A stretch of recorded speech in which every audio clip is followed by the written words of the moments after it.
morning, everyone, and welcome to the show. This is The Key Points with me, Abna Tebi. It is the 2020 elections special coming to you live from the studios here at TV3. We're also live on 3FM 92.7 and online at 3news.com. Also on our Facebook page, TV3 Ghana. It is the 5th day of December 2020, and you know what that means. Just 2 days to the 7th December 2020 elections. Now, 12 candidates on the ballot paper contesting for the office of the president of our dear country. But the two main candidates, the front runners, His Excellency Nana Addo Dankwa Akufo-Addo, incumbent president, and former President John Dramani Mahama, are one way or the other pushing for re-election. And for these two, whoever wins will be serving their second and final term as president of Ghana. As the parties wrap up on their campaigns today, we shall continue to be interrogating the issues that have dominated the electioneering space all throughout the election period. Now, the incumbent Nana Addo Dankwa says, "Retain me so I can do more for you in 4 more years." The former President John Dramani Mahama says, "I have learned my lessons, so let me have a comeback to rescue this country."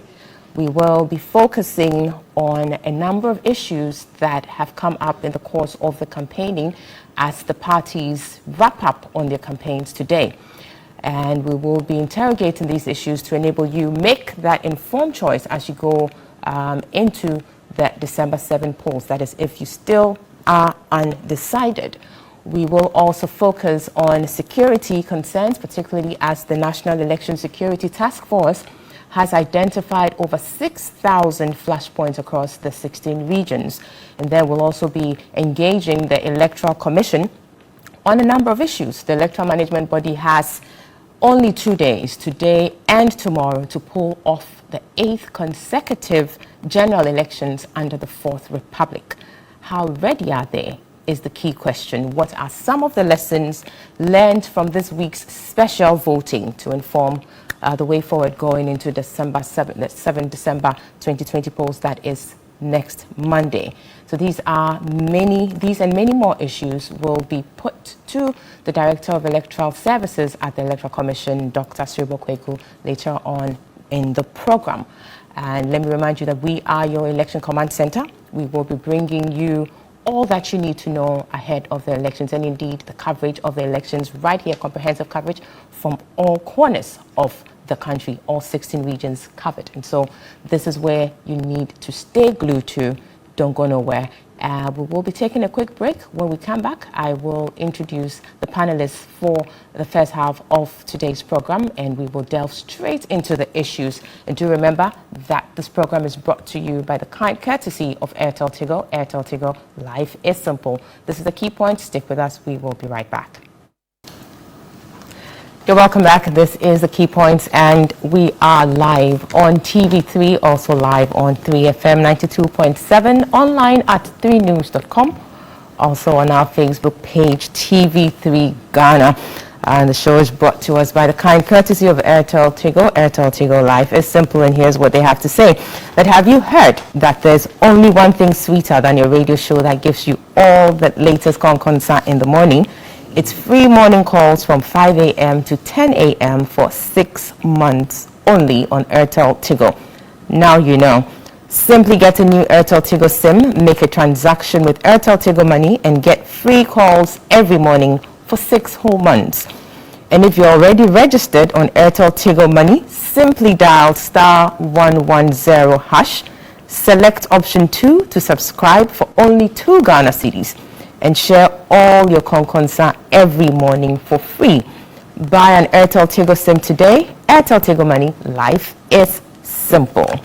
So it's 2 days to the much anticipated December 7, 2020 elections. We will be going down memory lane regarding the campaign trail to see how far we've come and where we are at now as the parties wrap up on their campaigns today.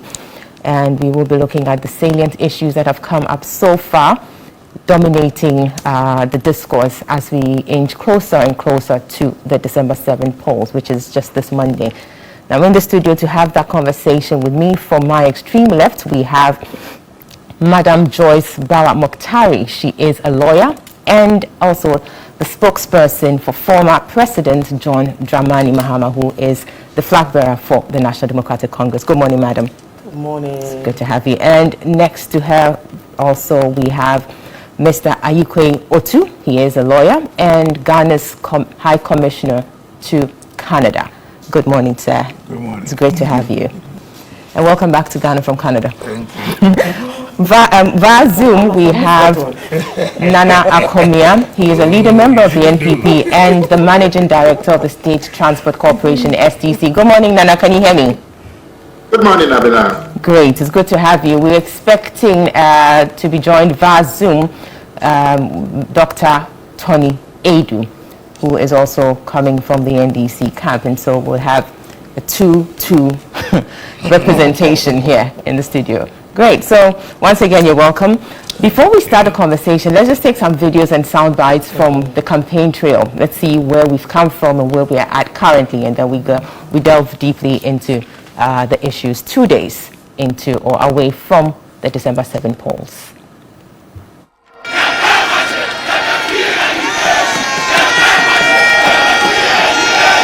President Akufo-Addo said government has done well with its policy intervention programs, particularly the free SHS. And so bia kolokotunaba menyo bia se na nyentie hia so be kwakotoaba. You should all go out and vote. Don't be complacent that Nana has already won. Go out there and vote for our parliamentary candidates and myself. Boom, boom, boom, boom. The team has since left for the Eastern region for a day's campaign tour before heading to Accra for his final 2-day tour. People of Hohoe are not slaves to be bought and sold. The people of Hohoe are not for sale. One would have thought that for a government and a person who wants to be go to parliament on the wings of the people of Hohoe, as a leading minister in this government, he would have used his influence to let this government continue the Eastern Corridor Road. What will it speak of us? What will it speak of us if our children in future ask us, who are voters here, that you sold our birthright, you sold our seat to somebody for coal pot, for soap, for money? What will our children ask us in future? 2016, I pleaded with you to vote for me. But 2020, I urge you to vote massively for me.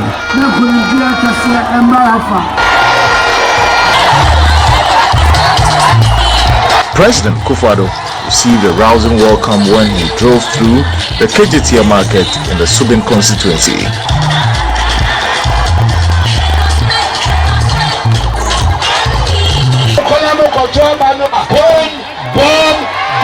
The team finally addressed a rally at Atonsu in the Asokwa constituency. Various speakers urged the people to vote massively to ensure one-third victory in the December 7 polls. Ashanti Regional Chairman of the NPP, Njibwe Siako, popularly known as Chairman Wontumi, reiterated the New Patriotic Party's agenda to win all 47 parliamentary seats in the region. Na yakoto yaba yenton ebise eyewudachi asem se woto ababone ezu se woto ababone ekawo ma woto abapa ekawo ma se woto abapa na enkoso ba na yesiese wakwan na yensabia na yenya nsupanom na yenya kanea na bibia yenya edwa foforo na bibia ekoso yi a ekawo ne woma enso woto ababone na ehia ba na ahokyere ba wo no manetim. Right, so those were some scenes from the respective campaign camps of the NPP, NDC. You saw former President John Dramani Mahama in there, also Nana Addo Dankwa Akufo-Addo, incumbent president, also in those shots that were shown not too long ago. Obviously, we have 12 candidates on the ballot, but it comes down to these two who are seeking one or the other, like I said earlier, re-election. Former President John Dramani Mahama is seeking a comeback. And if he should get that, that would be his second and final term as president of the country. Also, incumbent president is seeking retention. If that happens, also serving his second and final term. And so the stakes are quite high. Let me start with you. I equal to Ambassador or High Commissioner. It's interesting. Obviously, you've been observing things from your base in Canada up until, yes, and social media, definitely a few things we can see, but not like when you are here. Yes. When you're here, you're actually here feeling all that you need to feel. So Nana's asking, or the NPP is asking for more, to do more. Even before we go down into the fine details of free SHS, free tertiary education, and the other things, just tell us, why should Ghanaians give Nana Addo Dankwa Akufo-Addo and indeed the NPP another term for more, to do more? Thank you. It seems to me that sometimes we lose sight of how the parties come to power. When you are in power, it means that people bought into your manifesto. You made some promises which they accepted. Now, you cannot talk about change when you are in power. So what you can do is to talk about, for more, to do more. And then explain to them what we have already done. So the point is that you want to look at the main flagship programs that you put out there. Ask yourself whether you've achieved them, and whether within the first term, maybe you need more time to do more, for which reason you talk about continuity. In 2016, we were talking about change, rise for change and all that. That's what the NDC is doing now. They are also now talking about change. So, and then I remember 2016, they said JM Twaso. These are the things. These are the things that electorates ought to know, that when you are in power, you don't talk about change. Definitely not. You can only talk about for more, to do more. So it seems to me that it's a right thing to do. The messages are correct.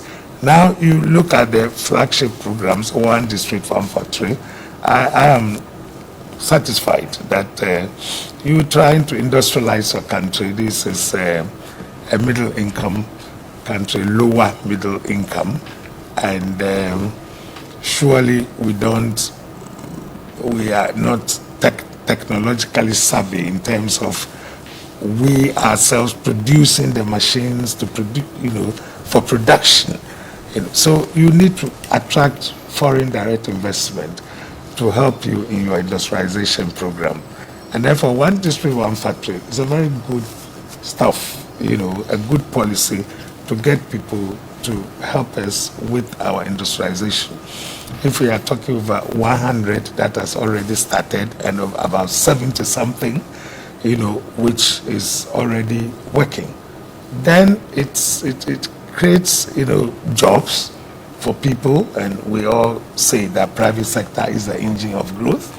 We are not looking at a socialist policy of getting the government itself to be involved, but partnering the private sector and creating the enabling environment to enable them to produce, and that, in my view, has gone on very well. When you say to critics who say that, the implementation has gone contrary to what was envisaged or what was the message that was sold, which is that now the team would, in some cases, go around and relaunch, already existing companies or enterprises, and then slap on it, the tag, one district, one factory, and so not necessarily bringing up entirely new entities. What do you say to those? No, it's a misconception.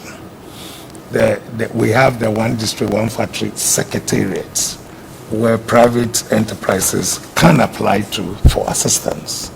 So when you have a company which is going down, and then a company opts to go under one district, one factory, and applies to a secretariat for assistance, that is what makes it a one district, one factory.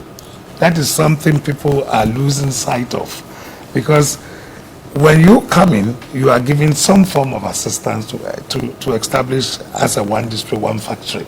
And if you already exist, but you are going down, and then you request for assistance, and then that is done under that rubric, then you become a one district, one factory. So it's nothing new. People have got it, entirely wrong. Very well. Yes. Let me come to you, Madam Mokhtari, quick one. So your message, NDC message, also saying, come back so we can rescue this country. Obviously, if something is going well, it doesn't need any rescuing. So in that, if you like, motto or mantra suggests that something is not going right. So we need that rescuing from the NDC, at least from the NDC's perspective. So why should Ghanaians give the NDC another opportunity? They were given that opportunity, but then the Ghanaians decided that no, we think we've had enough. Let's give the NPP that opportunity. Now the NDC says, give us another opportunity. Why should that consideration be made by the electorates on December 7th? Well, thank you very much, and pleasure to be here this morning. I'm sure you know that we're actually in the thick of affairs, and just about a few hours for formal campaigns to end. And certainly President Mahama has made a very good case, a good call for the good people of Ghana to vote for his return, to serve and serve in our interest. I listened to you on my way here when you said that President Mahama said he had learned some lessons and he had made his mistakes. I'm not sure that is really the thrust of the campaign. I believe what President Mahama has been saying is that, look at my track record. I came to serve. I served to the best of my ability. I developed our infrastructure and took it to a certain level. I built our institutions. I took them to a certain level. I started a certain road development across the country. I took it to a certain level. I started construction and improvement to our airport facilities. I've taken it to a certain level. I believe that he actually spoke also about the school system, the e-blocks that he had constructed and started, hoping that all of these things will go a very long way to benefit the good people of Ghana, generate investment opportunities, create jobs for us. It is actually interesting that my senior here made reference to the terms that we use when we're in government or when we're in opposition. Indeed, if you remember, I believe that about 2 years ago, most of our colleagues on the other side actually thought that the NDC and John Dramani Mahama were late news. They thought it was finished business, that it was a done deal. I believe strongly that Ghanaians are discerning enough now. That our nascent democracy has actually metamorphosized into a certain context of ideas, a certain challenge to do more for people, that people can feel in their pockets, in their lives. People sense these things. I have heard conversations even from persons within the media, very influential individuals, who have complained about a certain muting, a certain sort of lack of freedoms, especially after you have expressed that freedom of speech. I am sure there are many things, a raft of issues, some that you and I may not even be able to touch, may not necessarily be tangible. But certainly these are two great gentlemen, and I believe that they have been great contenders over the years.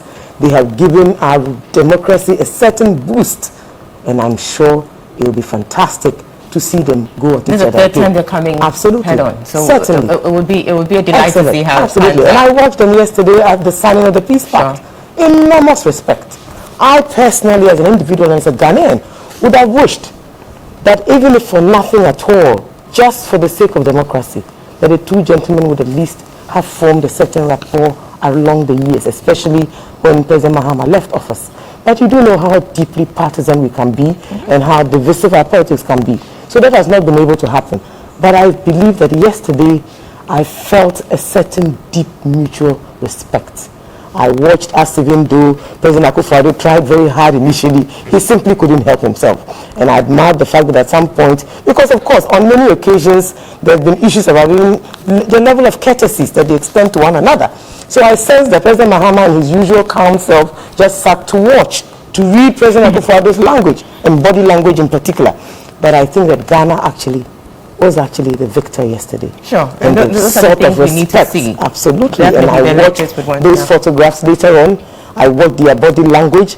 I listened to both leaders speak, and I said, certainly, you do know when you have a solid person that serves as a contender. Sure. And I think that respect was not lost on anybody. And that, I think, for me, serves as a fantastic platform for us to start from. Sure. So I look forward to Ghanaians voting for John Mahama and the NDC. Apart from that, John Mahama once more took a very bold step, nominating Professor Nana Jane Opoku-Agyeman as his running mate. Nana, like my senior here, has achieved it all. She's not coming into politics because she's looking for Tuaso or for reformation or for any personal anything.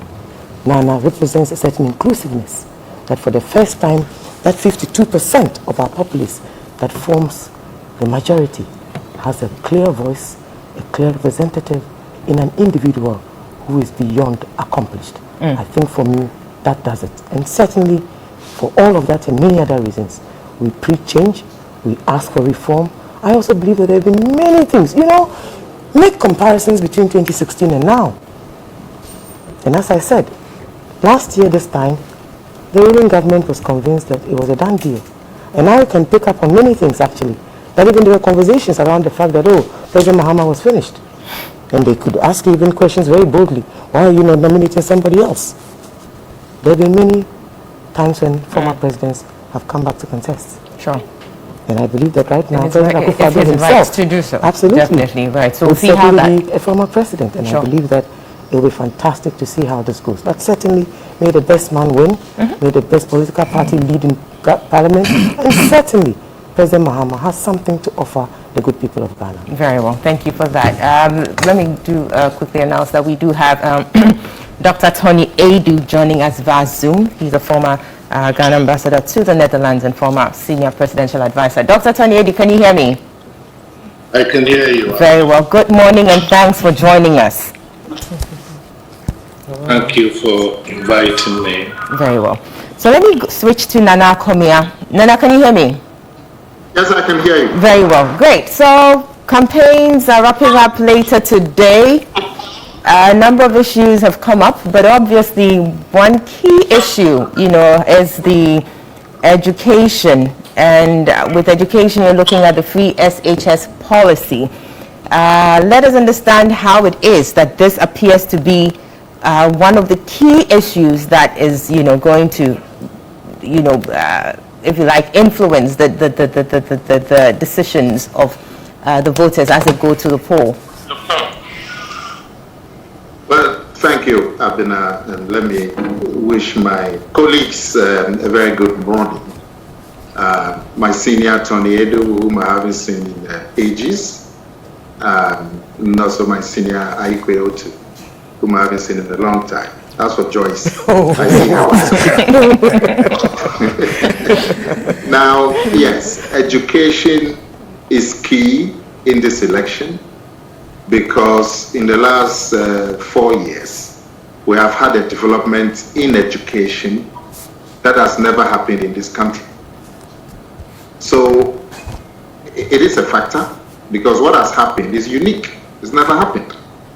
That you have universal free education at the secondary school level for all Ghanaian students has never happened.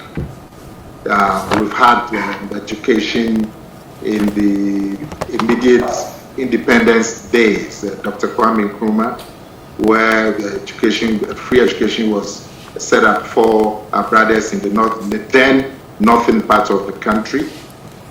We've had various scholarships for secondary school students over the time and so on. But to have universal free education has never happened. So once it has happened, it will be a major factor in the elections. And the NPP is very proud that it is the party, that it is its presidential candidate and president who has managed to bring this to the country. We have had a lot of plaudits from all over the world that the third world country is able to do this for its people. And you know, education, Abena, you and I are probably sitting on this medium because we have some education. And everybody would agree that education is probably the best tool that you can have to lift people out of poverty. And so making education generally available to Ghanaian children, it's a major landmark in our development as a country. It's a major step in redistributing income, because you know income distribution has always been a problem, and giving children, a lot of poor people, access to education for their children is a good way of redistributing income. And you would find that in a generation, many poor families will cut out of the cycle of poverty because education has been afforded to the children of families who would otherwise not afford to send their children to school. So it's a major issue. And when you look at the opinion polling, the University of Ghana, the Political Science Department, they've done polling, and majority of the respondents talked about the impact of free education at secondary school as a major factor in their decision making. That poll showed that Nana Akufo-Addo is about 10 percentage points ahead of President Mahama. Ben Epson, my senior brother, who's been at this polling business for a long time, and in his latest polling is also showing that President Akufo-Addo is 10 points ahead of President Mahama. And so the works of President Akufo-Addo, particularly on the educational front, is showing in the polls. And we believe that going ahead is going to be a major factor and clinch a big victory for President Akufo-Addo. Right, but obviously the implementation of the free SHS policy has not come without, you know, challenges or issues, and that has been a basis for a number of, if you like, criticisms about the policy. Talk about the double track system and all of that, and indeed the sustainability of the policy, among other key issues. So that remains something that ought to be dealt with by the government moving forward. But key also has to do with the fact that now it appears whether or not free SHS was even commenced by this government is another thing that ought to be settled. We do hear of what has happened, you know, within the campaign space in recent times. Let us know what you think of that development. Well, you mentioned the double track. Yes, such a huge policy change in our education system would come with what you might call teething problems. So it's normal. And there would always be issues about education, not only education, there will always be issues about health, there would always be issues about all kinds of stuff, because we are going forward, and as you go forward, as a country, as a society, as a people, new issues come up all the time. If you went to the United Kingdom, for example, they've had health insurance for decades, but you would see issues in the media about one or two difficulties with the health insurance and so on. So you keep improving. The double track is a major issue. Many neutral observers have said that it is the best response now to the problem of overcrowding. We've had overcrowding in our secondary schools even before free SHS. And we all know it. It's all, when you check the media, overcrowding, students sleeping in storerooms and on verandas and developing skin diseases. I mean, old students of schools were always being called upon to have gates and dormitories and so on. So overcrowding has been an issue. It became compounded because of the extra access that free SHS afforded otherwise poor students who couldn't go to school. A major effort is being made to deal with it. And there's a massive building of extra infrastructure, dormitories, classroom blocks, science blocks, 400 secondary schools across the country. $1.5 billion have been secured just to provide infrastructure to deal with double track, and it will be dealt with very soon. As to who introduced free SHS, I think it's one of the disgraceful and very disappointing issues about this campaign. Because everybody in this country knows that free SHS as we have it now is a policy promised by President Akufo-Addo from 2008. And so for President Mahama especially to make any allusion that he introduced free SHS is quite dishonest and quite unbecoming of President Mahama. He announced in 2015 that he was introducing free SHS, but we all know what it was. It was bursary and scholarship for day students, paying 39 cedis per day student. That was what was done. That is not free education as we have it now. So what they even called it progressive, whatever that means, basically offering scholarship or expanding scholarship. That is not free education as we have it now. Free education as we have it now is automatic access, fee-free education to the children who are qualified. That is free education. Very well. So for anybody to claim they introduce it is very dishonest. They should desist from it. Very well. Let me call to Dr. Tony Adu. Dr. Tony Adu. Dr. Tony Adu, can you hear me? Hello, Dr. Tony Adu. Dr. Tony Adu, if you could kindly unmute your microphone. Okay. Whilst Dr. Tony Adu tries to figure that out, I think I will come to you, Madam Mokhtari here, on the issue about, obviously I would want to give you the opportunity to also respond to that, because, you know, this whole claim about free SHS. You know, On the issue about, obviously I want to give you that. Oh, that's the feedback. Hello. Yes, hello, Dr. Tony Adu. Dr. Tony Adu, if you could kindly turn off your TV or radio. Hello. Yes, hello, Dr. Tony Adu. Yes, I can hear you, Abna. Great. If you could kindly turn off your TV or radio for us or lower the volume because we're getting a feedback. Yes, I can hear you. Okay, great. I think we have it better now. Good. So, I mean, it's not good. We would have to, you know. I've turned it off. Fantastic. Hello. Yes, I think it's better. Hello? Yes, we can hear you. Can you hear me? Hello. Yes, hello, Dr. Adu. Can you hear me?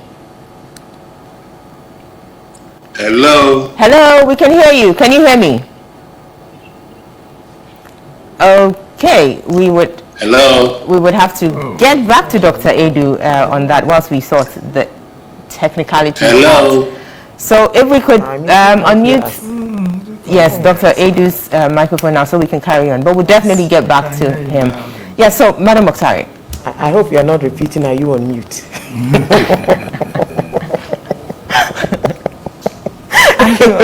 Are you on mute? Yes. It's the latest one. I know, right? So please be sure to unmute Dr. Tony Adu.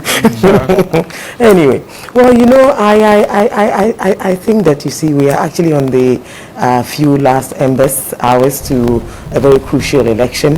I have no doubt in my mind that irrespective of who wins what debate, people are very discerning. You know, when Nana Komia spoke to all of these things, he started off by indicating that largely the system isn't perfect. That irrespective of all of the policy initiatives that have been taken, that certainly there are still challenges. And I'm sure you and I were here in Ghana when we actually asked for a blueprint for the implementation of the free senior high school policy. So far it hasn't come. We are here in this country. We do know that in our education system, the most far-reaching or some of the most far-reaching reforms have taken place under the PNDC and the NDC, and it is what we are still improving upon. Indeed, when we started with the free universal basic education, I'm sure you remember that for many years, people accessed primary education at a very basic or almost non-existent fees. Certainly the Constitution itself had envisaged that as we progress and as times improve for our country and our people, we will eventually be able to introduce a progressively free senior high school system. In any case, Ghana had actually, since the days of Kwame Nkrumah, had a type of free education largely in some of the most poor parts of the country. And there were many people who benefited from these opportunities. There has always been that overlap in how our educational systems have been run. I shudder to think that we want to reduce, in any case, the MPP or the ruling government started this whole debate about who started what, because certainly the only thing going for the MPP is the introduction of free SHS. If free SHS can keep one party in government forever, that would be news to me. I haven't heard. But certainly we are all seeing the same. Is that why we heard on the campaign trail that suggestion? But that debate was started by them.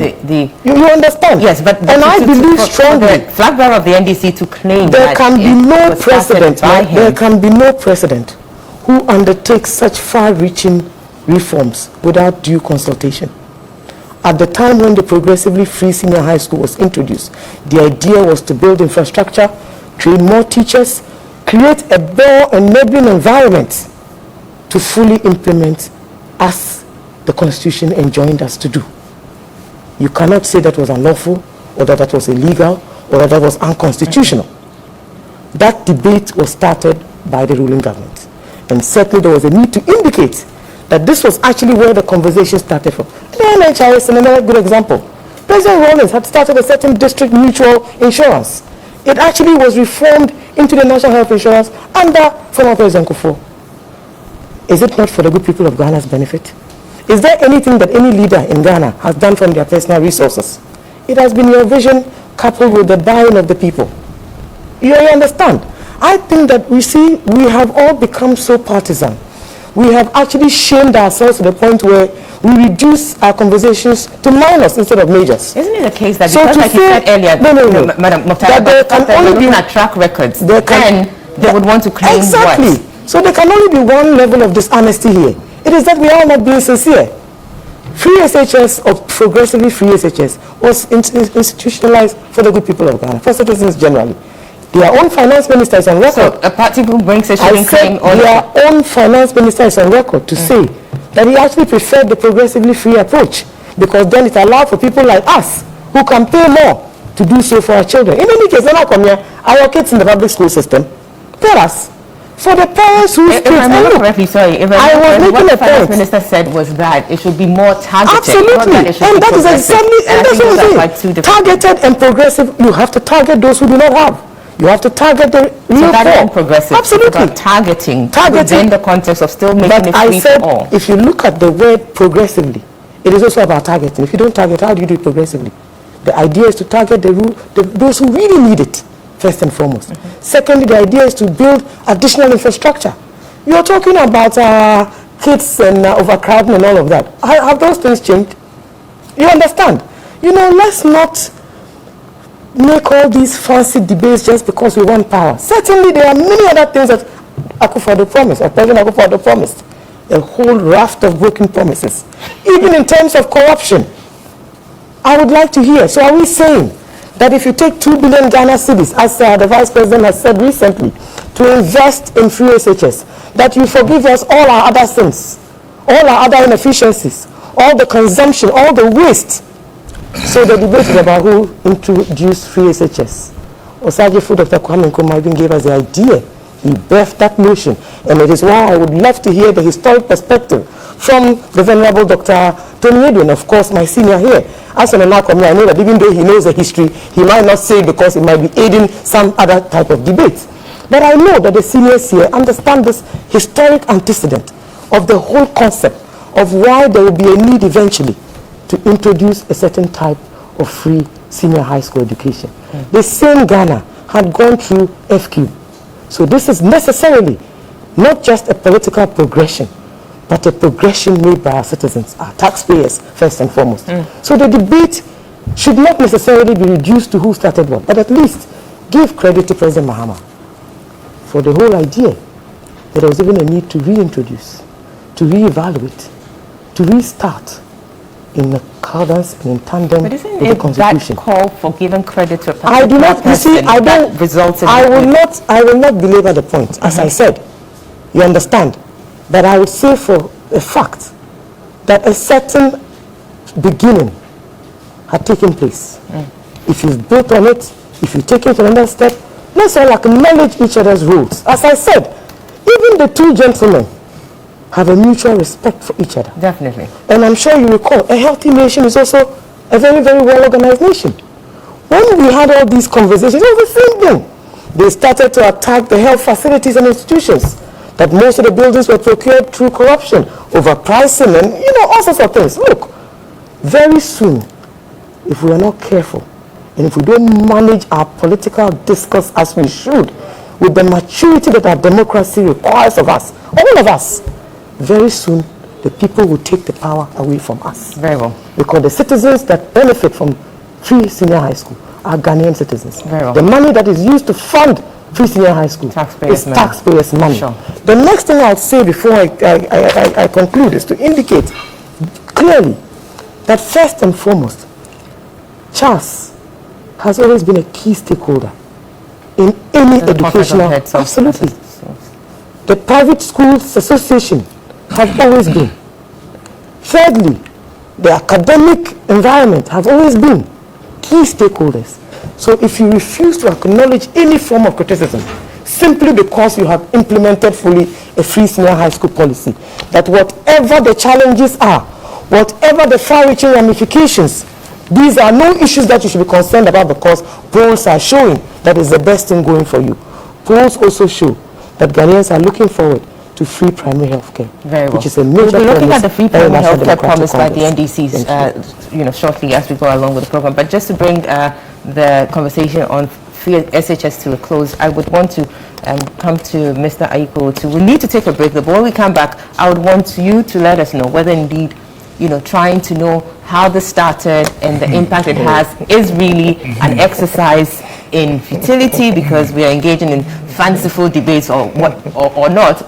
I would want you to address us on that because it obviously is an issue that we need to, have a look at. But please, we'll be taking a quick break. We'll come back to look at that issue regarding free SHS, whether, it's fanciful being, involved in that debate or not. And then we'll go into other aspects of the campaigns, looking at tertiary education being free for the first year students promised by the NDC. And then, of course, we'll go into the health, primary healthcare being promised by the NDC, what that means and what the sustainability issues that have come up, as well as many other issues. Obviously, we'll be touching on corruption, the fight against corruption. How has this government done against the promises it made in 2016? This is a key point. Stick with us.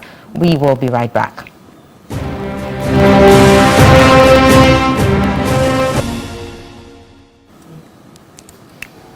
Welcome back. You're still watching and listening to the Key Points live on TV3, also live on 3FM 92.7 and online at 3news.com, also on our Facebook page, TV3 Ghana. And we remind you that this is your Election Command Center, bringing you up to date, up to speed with all that you need to know regarding the elections as we inch closer and closer to Monday, December 7, 2020. Coverage of the elections will be brought to you right here on this network, along with other networks within the conglomerate Media General, and it's going to be up-to-the-minute coverage, comprehensive analysis of issues that come up. And so do make a date with us from, indeed, right about now till the declaration of the results, because really that's what we are all about. Right now, we are discussing campaign issues, the political parties end campaigning activities today. And so you know what that means. It's down to the wire. Everything is crucial. Nothing is to be left untouched. Trying to mop up every nook and cranny as it should be done. And so indeed, it is an interesting time here. And in the studio with me, we have Madam Joyce Bar Mukhtari, spokesperson of former President John Dramani Mahama, who is a flag bearer of the NDC going into the elections. Also, we have His Excellency Aiko Otu, High Commissioner, Ghana's High Commissioner to Canada, and a member of the NPP, obviously. And on Zoom, we have Nana Komia and Dr. Tony Adu. And I'll be going to Dr. Tony Adu right now. Earlier, we tried to link up with him, but we had some challenges. Dr. Tony Adu, can you hear me now? I can hear you, Abna. Fantastic. So please, you have, the opportunity to touch on the free senior high school policy, which has become one of the major issues going into this elections. And so let's hear you how it is that this is one of the key issues and your thoughts on it generally. First of all, my greetings and well wishes to your panelists, Ambassador Ayikwe, to Nana Komia and Joyce. Rome was not built in a day. And this old adage applies to the socioeconomic development of any nation. It is by a process of accretion that we build a nation. I recall 4 years ago when Dr. Bawumia mocked John Mahama when he said he was building solid foundations. Today, the electoral campaign statement of Nana Akufo-Addo and Dr. Bawumia reiterates the building of foundations. On the free SHS thing, certainly is one of the poignant factors of the 2020 elections. But the contestant claims are based on definitional issues. One is taken from the Constitution that says free education must be a progressive thing. The other takes it as a universal thing and therefore must be implemented without distinction and applicable to everybody. At this stage of the electoral campaign, it is too late for what we say here to make any difference. So we can all afford to be candid. Candor and objectivity is called for. The electorate has made this choice already. What we have to understand is that the competitive promises of free is creating a culture that will haunt the development of this country for years to come. And that is when you create a culture of freebies for the population, you create legitimate expectations for them. And therefore we have to watch it. There is a cost to it, both contemporary and futuristic. We may say that those who are enjoying free SHS now will live to come and pay the debt. But current generation is also paying in terms of debt servicing. When you consider that over 60% of our national income goes to debt servicing, then this is very frightening indeed. On top of that, we have the capital borrowing to contend with in future. This is what we must consider in our developmental efforts. Are we mortgaging the future welfare of our people for current short-term electoral gains, or are we creating a process of gradual development of our nation on solid foundations? I believe that all these electoral promises of freebies, etc., must also consider how we are going to foot the bill. The contestant claims as to I started this and you are tagging on to it becomes, I think, inconsequential when you look at it from the futuristic point of view. That's all I have. Very well. Very well. I appreciate that. I will just, on the back of what you just said, I will come back to His Excellency Ayiko too here, because earlier on I had indicated that yes, is it something that we are engaging in, you know, like Dr. Tony is saying, is that it's inconsequential? Is it really the case? I think we have to look at it from the point of view of context. You know, if we go back to 2008, it's clear that Nanado was talking about free SHS. He repeated in 2012, he repeated in 2016. We had some resistance, great one from the NDC, that anything which is free is no good. You know, playing voices of Pastor Mensa Utabil's, other people just condemning, and I was myself a contestant. And we had to explain to people what we mean by putting education on the front burner. You know, then all of a sudden we are told that, oh, but we started it. It is within this context that I think one should want to interrogate the issues. And when you look at it from that context, I do not think that it's fanciful or fanciful, or whichever language or description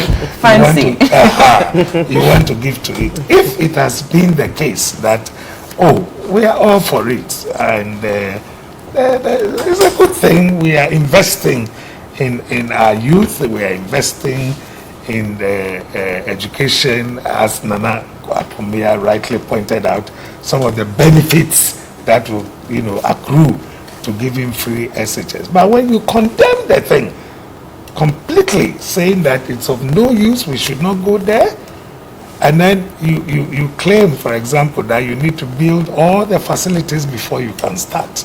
Like Tony Etu rightly pointed out, Rome was not built in a day. So it will take us some time, but we will get there.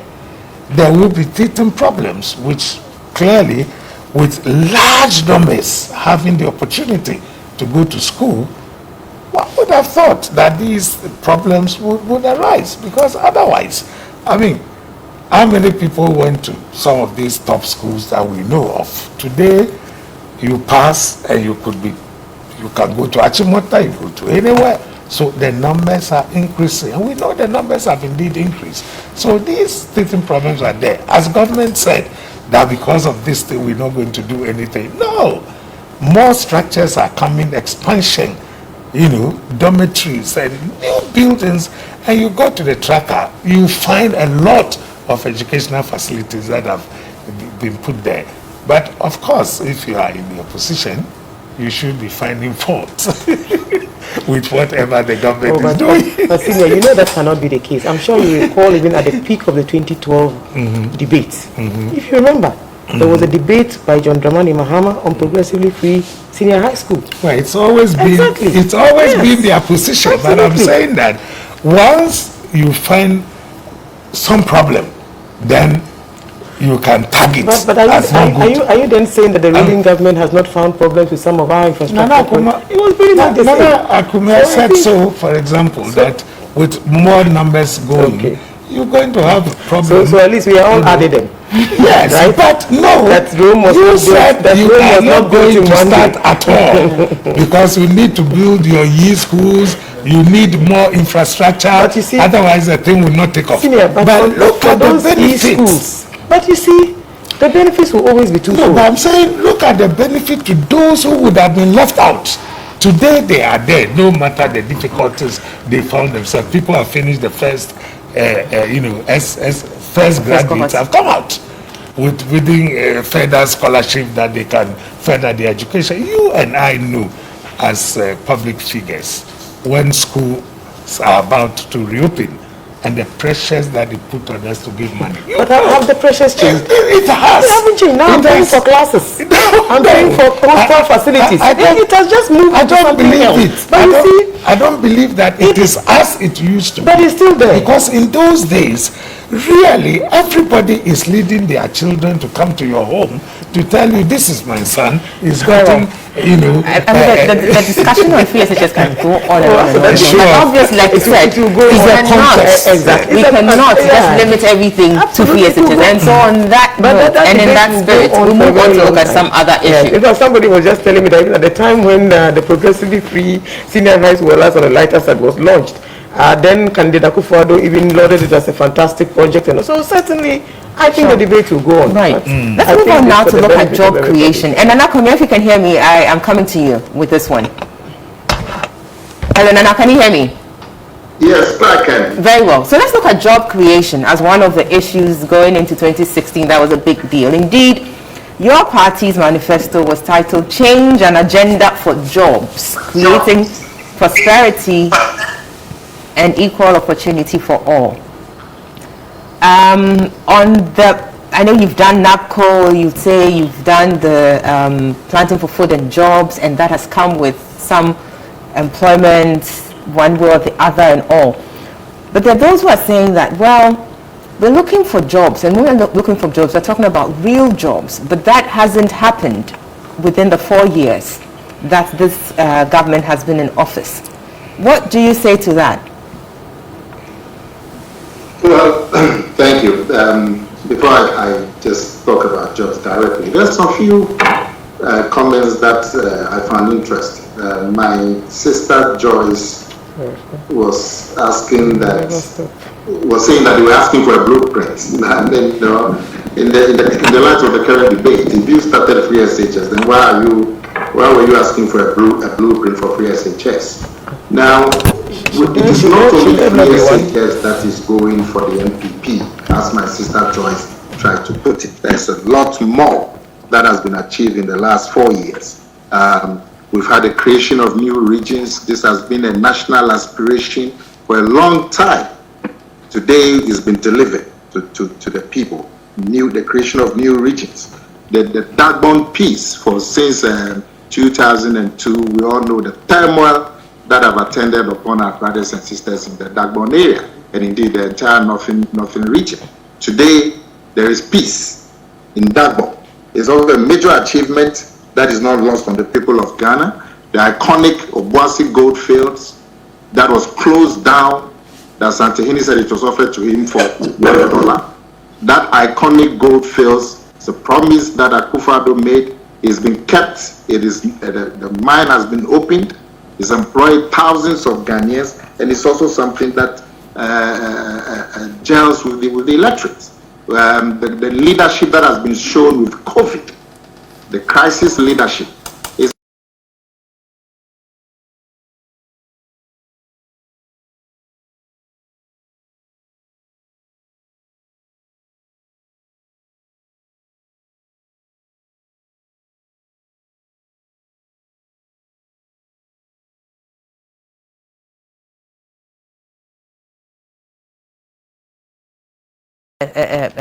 what's it called? A temporary, an interim measure.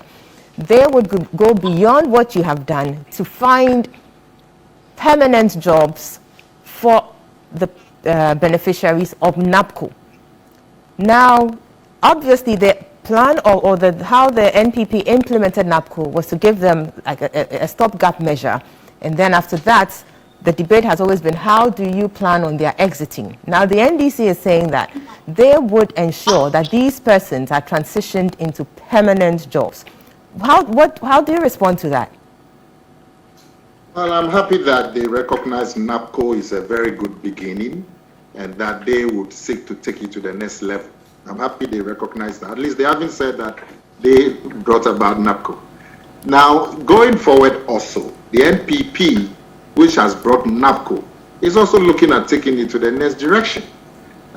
Look, the NPP is the only government in the Fourth Republic that has always had a coordinated program for job creation.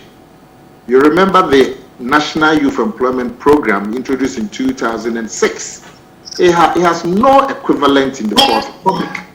You know, having a coordinated program specifically to provide jobs for young people.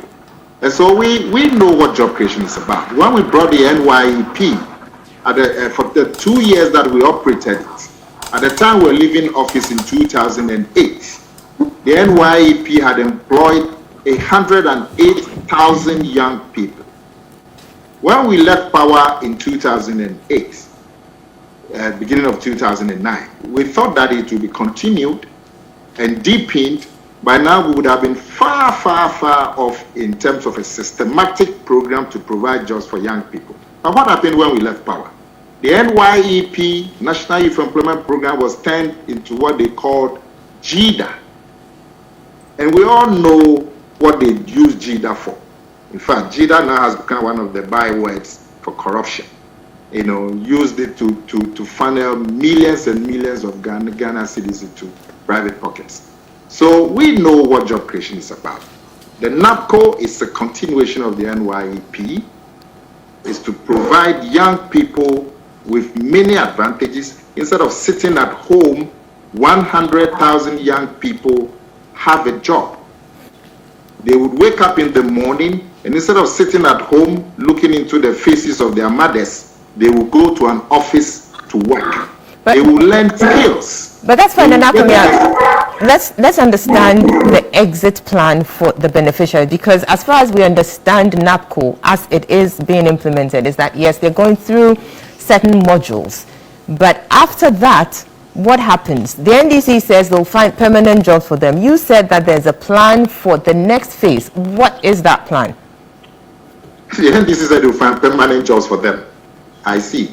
Well, as you go into NAPCO, NAPCO is to enable you to find a permanent job. Number one, it gives you experience, it enriches your CV, and as we speak, many young people, and I hope that NAPCO would give a report maybe later on in the year, many young people who have been in NAPCO have exited into permanent jobs as we speak. As we speak, because it's meant to prepare you for a permanent job. It's meant to give you something to do as you wait for a permanent job. It gives you experience. Look, many young people will come to your place. You would ask them for experience.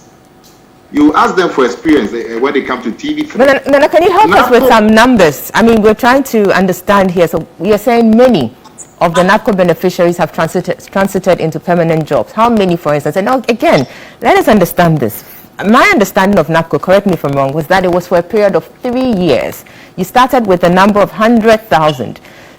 And so how many have left? How many are still in there? And why are they still in there even though it's 3 years? The expectation is then that all 100 would be out of the program after 3 years. So let us understand, what are we looking at, the numbers, and what's the way forward? Well, like I told you, NAPCO is meant to transition you to a permanent job. After 3 years, you are supposed to enhance your chances of getting a permanent job, so that another batch of 100,000 can come in. And as I said to you, as we speak, thousands of them have already exited into permanent jobs. If you come to my place at STC, we've got lots of young people who have come in there into permanent jobs. They exited from NAPCO. When we have numbers, specific numbers that was afforded them through NAPCO. And so it is meant to enhance your chances of getting permanent job. And that is what is happening at the moment. Now, there's always a backlog of unemployed people. And so you need to go out and give another 100,000 or so young people jobs. Now, as we speak, it is not just NAPCO that the government has in terms of providing jobs for young people. When you look at the NPP manifesto we've published, Planting for Food and Jobs, that program of assisting young people to go into agriculture has provided jobs for 762,000 people. Recently, we saw a former member of parliament for the NDC, openly coming out to talk about how his business and his profession has been revived through Planting for Food and Jobs. Then the National Entrepreneurship and Innovation Plan where young people are given training, entrepreneurship, and funding, has employed 92,000 people, young people doing their own business through the NYEP. The agricultural projects that we have, the Outgrower Value Chain Fund, has enabled 7,254 young people to get into jobs in agriculture. The Ghana Commercial Agriculture Project has enabled 11,431 young people to get into agricultural business and agricultural jobs. The IDI, the One District, One Factory, so far, with about 76 factories up and running, provided 24,000 jobs. As the program expands, the 233 in various stages of construction, in the next 3-4 years, when they start running, they are going to employ thousands of young people. So there is a multifaceted approach. There's a huge backlog of young people who have no jobs because the economy is not growing fast enough to generate the supply of jobs. So the growth of the economy, generally, you look at the record, is the biggest thing that you can have in terms of providing the space for jobs for the economy to expand. My last point is that the NPP is the only government in the Fourth Republic that has had a program to provide employment for young people. Well, no other government. I think that is debatable. That is debatable. And definitely, I'm sure. But let me go on to Dr. Tony Adu here. And Dr. Tony Adu, can you hear me? Yes, I can hear you. Very well. I mean, the issue about job creation remains a dicey one because there's always the concern about the sustainability of the jobs, the nature of the jobs. For instance, we were told, I mean, different government appointees in this government have at various times said that job creation has yielded about over 1 million number of jobs, and people have had concerns or cause to ask questions about the kinds of jobs we're looking at and whether or not they qualify as jobs, properly so called. And so if we're talking about job creation, obviously as a people, we're looking for something that indeed is sustainable, is permanent, you know, to help deal with the issue about unemployment. And so let us understand from the NDC side what is being proposed that would ensure that we get what we're looking for our young people. Abena, yes. First of all, the claim by the NPP on the statistics. Hello, Abena. I'm here, I can hear you. Please carry on. I said the claim by the NPP on the statistics of the jobs they have created require verification. There are built-in assumptions which may not hold true in reality. The assumptions are that if you give a farmer, let's say, fertilizer to increase his acreage from 1 to 2 hectares, the assumption is that he will employ an additional hand. This may not hold true. There is the assumption that if you help an already established factory to revive itself, it is going to increase its labor intake. May not hold true in actual practice. This issue of unemployment and job creation links us back to the free SHS and free tertiary education issue. To the extent that the economy is not expanding enough, and the economy will not expand if the government continues to project the private sector as the engine of growth. Philosophically, I believe that a government has business to do business, because in a developing country there are so many virgin areas which private capital will not go, and it is the duty of the government to go there. You create a backlog of unemployed SHS graduates that cannot be covered by job opportunities. What you have created is another futuristic problem. So we have to watch that one. The debate on the free SHS ignored the consequences of a universalistic approach where there was no means testing. In fact, the finance minister himself asked the question, if I can afford to pay for my child, why should I rely on the state to give me a handout? As I said earlier, we are creating a culture of freebie expectation, and we need to observe that as well. Yeah. The question is, should the government, in its policy for job creation, go into business so that the areas where private capital will not go are taken up by the government? Ghana is an agricultural country. We need to make agriculture attractive to the youth. We need to move away from small-scale peasant farming to large-scale modern farming. Go to Cote d'Ivoire. You will find that between Yamoussoukro and Abidjan, large plantations of citrus and fruit are cultivated. In Ghana, we are turning our arable land into concrete castles. The government has the executive power to acquire land. We have mechanization.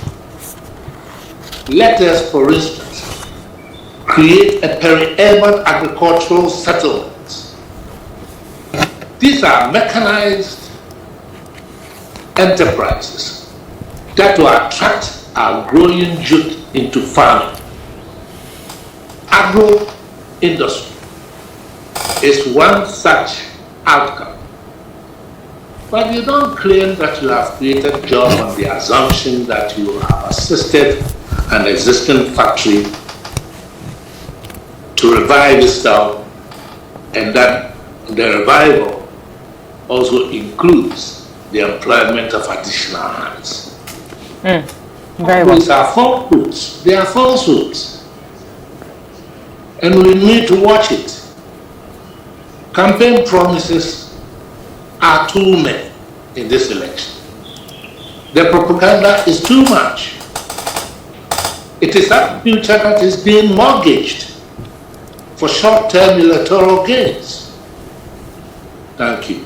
Very well. Thank you so much, Dr. Tony Adi there. Now, Madam Mokhtari, obviously, the discussion around this, I mean, I've done this for like 4 years, hosting this, and anytime job creation comes up, quick thing we talk about is agriculture. Let's get into agriculture. Let's make agriculture what it needs to be or what it ought to be. We seem to be grappling with that. Now, how do we get into that? Now, when you look at the NDC manifesto, it looks like the big push is where the NDC is seeking to, get more jobs created. When you look at the big push, it's more infrastructural based.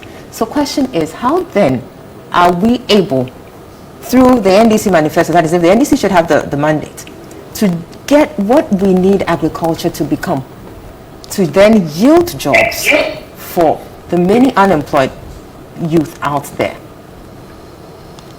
Well, Abena, I'm sure that if you check out on the statistics between 1999 and 2020, there are at least almost 10% of youth who are unemployed. And I believe that it strongly undermines whatever lip service we pay to these things. Secondly, if we speak to all of the things that Nana Komia raised, for example, the National Youth Authority was actually established by the National Democratic Congress under President Mahama. And I'm sure you realize that it has actually become a conduit for some of the NPP's most famous corruption scandals, because finally a legislation was set up and passed to support activities in youth development with a view to creating additional jobs for young people, one. Secondly, if you speak about the gold fields and all of those things, that must have birthed the whole notion of Ajapa, which once more is another conduit for the MPP's now very elaborate network of corruption activities. If you look at the energy sector, in terms of the power producers that were brought in to augment a challenge that this country was facing, which was actually undermining and totally chipping away at most, if not all, the investments that were being made, because remember that poor power distribution was bound to affect many businesses. When you look at the talk about leadership when it comes to managing COVID, why not? I do not think that anybody, that even in Ahithophel's day, would be in a leadership capacity and a disease that has the possibility of wiping out your whole numbers would be a matter that you joke with. But even through these COVID issues, a lot of corruption has taken place and will certainly be unearthed. Remember that even in our time, John Mahama handled Ebola. You see, sometimes that's why I think it's because the media certainly doesn't hold the MPP to the same standards in the way that you put us to strict proof when it comes to some of these things. I have no doubt that the corruption at the National Youth Authority has taken a lot away from young persons who would otherwise have been gainfully employed. I remember when President Mahama started the youth in cocoa production, for example. He went to the cocoa farms himself. He actually met with some great young people who were actually working on these cocoa farms. The idea was to set up a fund from which they will be benefiting. I remember we had even gone for an African development conference, and they had said that they were trying to make agric sexy. Visit Morocco. Huge expanses of land are being cultivated. And agric is actually beautiful and sexy.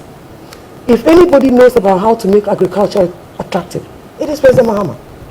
He is actually a product of a rice farmer. Under his tenure. And under his tenure. At a negative rate. So I'm sure you heard Dr. Tonyedu. If you give somebody fertilizer, if you give somebody seedlings, if you give extension officers motorcycles to visit, if you start a cocoa roads project to open up cocoa areas and to invest in transportation for ease of access to markets, for easy transportation, if you invest in the Western Railway sector, if we are going to look at individual contributions to job creation, I'm sure we should be giving enormous credit to John Mahama and the NDC. Most of those interventions were being worked on by Ghanaians. If you look, take for example the Eastern Corridor Road, that was actually cancelled and stopped because governments had changed. And there was all this talk about monies that had been wrongly applied, especially even for the cocoa roads. If we had continued from where that journey was, I'm sure we won't be having this conversation. You know, I think that no matter the fact or the exigency of the day, if we're talking about JIDA becoming a conduit for corruption, look at the levels of the amounts involved in PDS, in Ajapa, in the National Youth Authority project, in the Public Procurement Authority itself, one of the key agencies established actually to reduce and stem corruption. You know, look, I don't want us to start to moralize and sermonize just because we want votes. If life were perfect, John Mahama and the NDC would probably not be in competition. If the 4 years of the New Patriotic Party under Akufo-Addo had generated the honey and butter that they promised us in 2016, I'm sure we will not be having, you probably will not even invite me here. President Akufo-Addo will not be campaigning through the nights like President Mahama is doing because he's in government, he's an incumbent. He has done all of it, he has provided all the perfect things that they promised in 2016, with my brother Nana Komia at the time as a key spokesperson of that campaign that promised the end of the world, none of which have been delivered, at least not even partially in most cases. Has the NDC proposing to use agriculture to pretty much the same way. First, we are going to invest heavily because that big push agenda is actually the idea that 10 billion will be invested across board in all the key sectors. But isn't it more infrastructural based? It is not just, remember that even with agric, if you don't have modern technological infrastructure, if you don't have irrigation, you know, I grew up in the northern region. The Northern Regional Irrigation Project was a project that all of our fathers who were farmers benefited from. It actually changed the face of farming in the northern region. And I'm sure you know that most of the rice farms that we have are still based in that part of the region, the country. So, you know, President Mahama has a clear idea about just what we need to do. And don't forget, we had actually even started the mechanized farming centers across the country in most of the key farming areas. The pilot had started in the Sisala Kani district, for example. If this government had continued from there, if we all have a notion that agric is the way to go, if you read even the People's Manifesto, compare it even to the NPP's manifesto, which suddenly actually has gained no traction. They don't even promote their own manifesto. I noticed that every time you ask an a question, it starts from if John Mahama had done this, if NDC had done that. Even the whole manifesto launch. Look, if the NPP had delivered on its promises, if indeed the announced principle had been used as it should have, if press freedoms had been encouraged as they had experienced under John Mahama. And look, we have Manasseh and others. Today they speak to all of these issues. You are either fighting corruption to create jobs, because corruption does take away a lot of jobs from our young people, or you are not. You cannot be in the middle and pretend as if you are only better than one person because you want to stay in power. John Mahama has a clear idea. He has lived it, he has worked it, he has done it before. Very well. And I'm sure that the good people of Ghana know this. As I said, who would be campaigning for John Mahama? Why would the NPP even be worried as we sit here? You understand? You probably wouldn't even want to hear the voice of an NDC representative. But I'm telling you, agric is still the way to go. And if anybody has a solution to the challenges that face our farmers, and the example of an NDC former member of parliament who has benefited from planting for food and jobs. We have another member of parliament in the Bono East area, NDC. Go and see the cassava and maize processing factory that he has set up. He has not benefited from planting for foods and jobs. And I was in his constituency recently. Not because he has not even asked for it. He has simply not been given. Right. So any NDC person who appears on a documentary of the kind that Nana Komia speaks to definitely is no longer interested in NDC politics and cannot certainly be a yardstick for the conversation we are having. Very well. Young people need sustainable jobs. Sure. We must stem corruption to ensure that resources are channeled to the provision of sustainable jobs. Thank you. We must stop paying lip service to job creation. You understand? I'm sure when Nakomi arrived at STC, I recall there were so many workers there, young, old, even at a point in the beginning. He had even tried to take off some of the staff. So certainly he has had to recruit a lot more because he has no other options. But 10% of our 30+ million population is estimated to be out of jobs. Thank you. And that 10% is certainly not at NAPCO. It is certainly not in any sustainable job opportunity.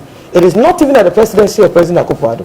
So we ought to work in a manner that allows for sustainable jobs. I recall a debate years ago about job creation, even in the construction sector. And then telling us that we could not possibly have. But the people who were working at those construction sites were Ghanaians. Madam Oktari, I need to come to Mr. Aiko to here because we need to be going for a break. When we come back, we are going to corruption. But I would want your views on job creation as well.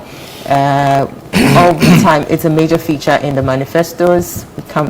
Governments come, but we appear not to be, getting where we need to get to, and obviously remains a problem. There's always a backlog of people who need to go into employment one way or the other. Government proposes certain programs, but questions about how sustainable they are comes in. Are they really jobs? What is it that we need to do that we are not doing currently? I think the MPP has done better than what we saw under the NDC. My sister chooses to talk about corruption as Nana Konya, did you heard him? Loud and clear. As the bane rather of job creation. I don't accept that. We were all in this country when we had graduates deciding to form an association that they can't get jobs to do. If you are in the media and you followed what has happened to nurses, many of the nurses were not being recruited, being asked to do any jobs. They had indeed gone to school, been trained, and yet they were just sitting down. Look at the number of people since about 2012 or so, the backlog that this government tried to employ, give them permanent jobs. What was the NDC doing at the time? How come that at a go, a government was able to bring in about 100,000 NAFCO? These were people otherwise sitting at home. They had nothing to do. You had gone for IMF and World Bank program, and there has been a freeze on employment in the public sector. How are you going to get them any permanent jobs? So that one should be looking at, ways of getting these people out of the difficulties in which they found themselves. We are talking about planting for food and jobs. We took it as a flagship program. You were here when we started having boom in rice production, local rice production and all that. That is, and then we went ahead to talk about one district, one warehouse, to make sure that we should put some of these things and then get food security and all that. I think we have a better plan, and what we have done so far, is something that the youth would appreciate than where they were just there and nothing could happen, and somebody suggesting going to gather stones and things, I mean, if you compare what we have done, I don't see where the corruption comes in to do anything at all. There's no corruption with job creation, as far as I'm concerned. You have innovative ways of creating jobs, getting the people something to do, even if for a period, like you said, 3 years and then exit program and all that. Is it not better than the people sitting at home? And it's very, very heartbreaking where a parent had paid school fees to get a child through university, and then the child comes and becomes a burden on him, thinking that he could also get some job to help with even, house, facilities and things, So I think the NPP has shown that it has a better way of creating jobs, than, all the other infrastructure development, the railway development and the things, they are all creating jobs for people, isn't it? So it's not like nothing is happening when we come to talk about infrastructure. There's a lot going for this government in terms of infrastructure, and that is all job creation. In my view, NPP has a better program for creating jobs than what the NDC did and what they are promising now. There's nothing new that they are talking about. Very well. We will be taking a break. When we come back, we'll look at how the parties have fought corruption, and going into the December 7, 2020 polls, what considerations are you making regarding the fight against corruption before you make that ultimate decision? We will be right back. This is the Key Points. Stick with us. We will be back shortly. Welcome back. We're still watching and listening to the Key Points on TV3, also on 3FM 92.7 and online at 3news.com. Also on our Facebook page, TV3 Ghana. This is the 2020 elections special, where we are looking at the issues that have dominated the electioneering space all throughout to this point. And today is when the political parties bring their campaigns to a close. So we are having that conversation here with representatives of the two main political parties, NPP, NDC. We're now moving on to look at corruption and how it has been dealt with under this government, and of course under the government of John Dramani Mahama. Corruption remains an important issue. Indeed, it has been a key determiner of change in government for the longest time, both democratically and under military regimes and all of that. So it is indeed an important issue we need to be looking at. And I'll quickly go to Dr. Tony Edu, who is with us via Zoom. Dr. Tony Edu, can you hear me? I can hear you. Very well. Now let's now look at corruption and how it's been dealt with. The NPP came into office on the back of a promise to set up the office of Special Prosecutor to help deal with corruption. The argument then was that the existing corruption agencies didn't have the prosecutorial powers, even though they had the investigative powers. And so let's set up an office that would have both powers to be able to go on with its duties. And also the element of the Attorney General being a co-appointee of other appointees would make it difficult for the Attorney General to, go after co-appointees and all of that. All those arguments were made. And indeed, this government came in, set up the Office of the Special Prosecutor, and we know what has happened. Recently, Special Prosecutor Martin Amidu resigns, and a lot of questions are up there. Your thoughts on how we fought corruption as a country, and looking at where we've come recently, your thoughts, let's hear you. Abna, one of the remarkable things about the NPP campaign has been the extent to which it has managed to obscure the evil deeds, excuse my word, but I have to use it, the evil deeds of the present government with the free SHS issue.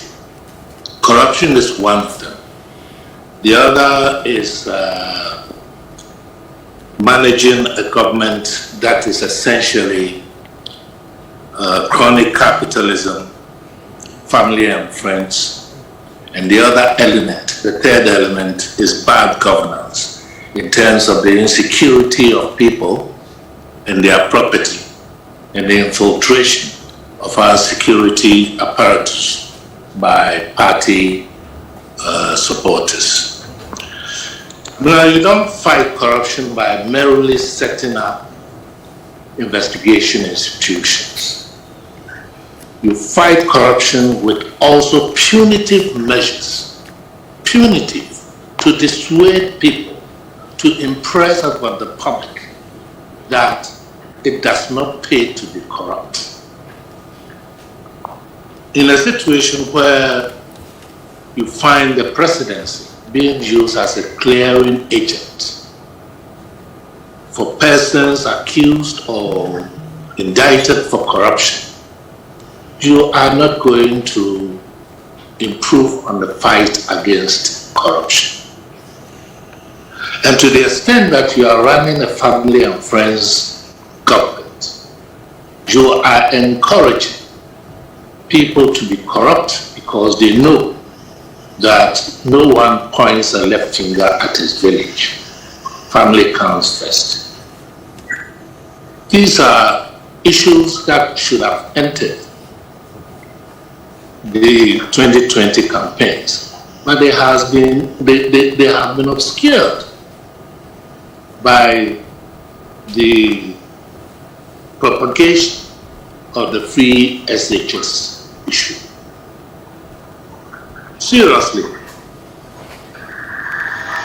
corruption has been a platform, a convenient platform for political party campaigns. It has been a convenient platform for unconstitutional overthrow of governments. We don't seem to have learned a lesson from the June 4 and 31st December uprisings that it is about time our country mounted a strong campaign against corruption. The number of corruption cases that have characterized this government since 2017 far outstrip those cases of previous regimes. And this is a very shameful situation for Ghana because we lose a great deal of national resources through the corrupt deals of individuals affiliated to the government. The least that Ghanaians would have expected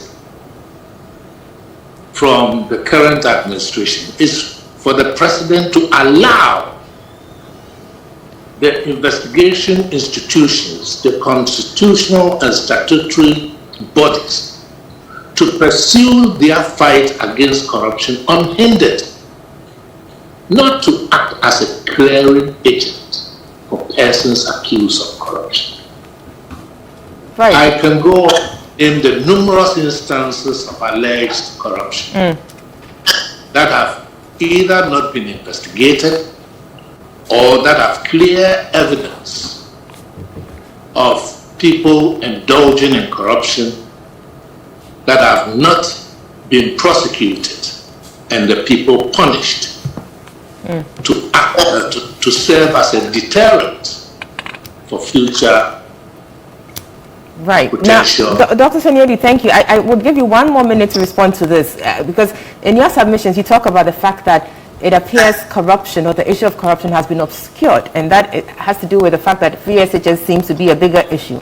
And indeed, that submission appears to be in sync with the polls that were released by the Political Science Department, a team at the Political Science Department just last week, where corruption rated 4% on the scale, i.e. that the respondents were asked the question, one key issue that will affect and determine your vote in the December elections. And indeed, corruption rated 4%. That was quite shocking. So question then is it the case that people are now sick and tired of pursuing governments to fight corruption to the point that they're now looking elsewhere? What exactly is it? Because like you said, it's quite interesting, this manifestation we're seeing. And then your audio is cut off. I can't hear you properly. Can you hear me? Yes, I can hear you. Yeah. I'm not surprised because, as I said, the MPP government has been quite remarkable in getting these other issues obscured with the propagation of the free SHS thing. Seriously, a culture of freebies is being created in Ghana, that other misdeeds of the government become insignificant, so long as are freebies. And we have this cultural orientation which says that it doesn't matter where you got your money, so long as you give me some of it. Very well. Thank you. Yes, that's why corrupt individuals are still respected in our society rather than shunned. Thank you very much. Let me go to Nana Komia also on Zoom. Nana, can you hear me? Yeah, I can hear you. Right. So the fight against corruption, NPP coming in promising to set up an office of the special prosecutor, that was set up obviously, but the running of it remains an issue. And recently, the first special prosecutor resigns, raising a number of issues. He left office and left in that whole process a whole lot of issues that ought to be dealt with. Question: how well has this government done with regards to the fight against corruption? Well, thank you. Before I answer that directly, just a few points of interest. Well, you have 5 minutes, and so you would have to balance it out. 5 minutes? Yes, because we're wrapping up, and we're giving each of you 5 minutes to do that. So. Okay, let me do the corruption first. Now, you see, Dr. Toniedu makes the point. It is not because somebody is making any effort to obscure corruption. That kind of sentiment, Dr. Toniedu, will respect, seems to portray the Ghanaian electorate as ignorant. The Ghanaian electorate is very ignorant, and issues that affect them are reflected in what they discuss. So to the extent that they are not discussing corruption, it means that it's not a big issue to them now. And to the extent that they were discussing corruption in the years before, 4 years before the NPP came, means that corruption was a big issue. It was at the forefront of the minds of the people of this country. So it is not that anybody is manufacturing free SHF to obscure anything. It is because it is not a big issue as it used to be because of the conduct of the government. Look, this business about clearing agents, fine, there's a lot of disagreement about the method. But you've had a situation where people actually being investigated for corruption were posted to the Jubilee House. You remember? They were posted to the Jubilee House as a heavy people who actually are under investigation and so on. But be that as it may, look at what happened with the Public Procurement Authority. When the investigations came out in the public, the president took action, referred the matter to SHRAC. And there is a closure on the matter, and what is being waited for now is prosecution. PDS, which our NDC friends like to tout as evidence of corruption. It is the president who put his foot down and cancelled PDS against the wishes of the almighty Americans. In the event, we even lost some money that the Americans were going to give us. The president said, no, I don't think this deal is in the general interest of Ghanaians, and he cancelled it. Put his foot down and cancelled it. A Japan, which is another favorite of the NDC these days. When the president referred the matter to the special prosecutor to look at, the special prosecutor came out and said there's risk of corruption if things go the way they are. What did the president do? He said take it back to sender and have it reviewed by Parliament, where all the parties, both parties are. So you can see concrete action. Even the appointment of the special prosecutor is the setting up of the office. The work that went into the setting up of that office, the appointment of Martina Midu, who at that time had credentials that nobody would deny as the special prosecutor, are major achievements. So if corruption is not a big issue now, it is not because somebody has come with free SHS. It is because really that is what it is. And this business about family and friends, I can understand if people make the observation that there are a lot of people. No, you have a minute more, so please be guided. Sorry? You have a minute more. You have a minute more, so be guided. Well, I can understand if people make the observation that there are many people with family connection to the president having appointments. But let's look at it this way. These people have been appointed. They have gone through correct procedure. Some of them have gone through parliamentary vetting and all of that, qualified for the jobs that they hold. They are working for the state. They are earning money. They are earning their salaries for working for the state, just like all of us. Contrast that with the situation where you have, under the supervision of President Mahama, 60% of the country's bauxite deposit being signed off to his brother. Thank you. When you have a situation where his brother is being used as conduit to ferry bribes into this country, right early on in the beginning of the NDC. And thanks. For $5 million because of family connections. Right. Contrast that. Your time is up. So thank you very much, Nana. I'm moving on to Madam Okhtari. Your thoughts on that? But obviously, the two earlier speakers have raised an issue, which for me, I mean, last week it came out, and I indeed talked about it, that it's quite interesting that we have corruption rating the way it's rating, because as far as I've known, corruption has always been an issue. So what is it? What is it that is making this, manifest in the way it's manifesting? And indeed, Dr. Tony Adu is saying that he thinks it's because, there's that attempt to overshadow it by, if you like, amplifying free SHS.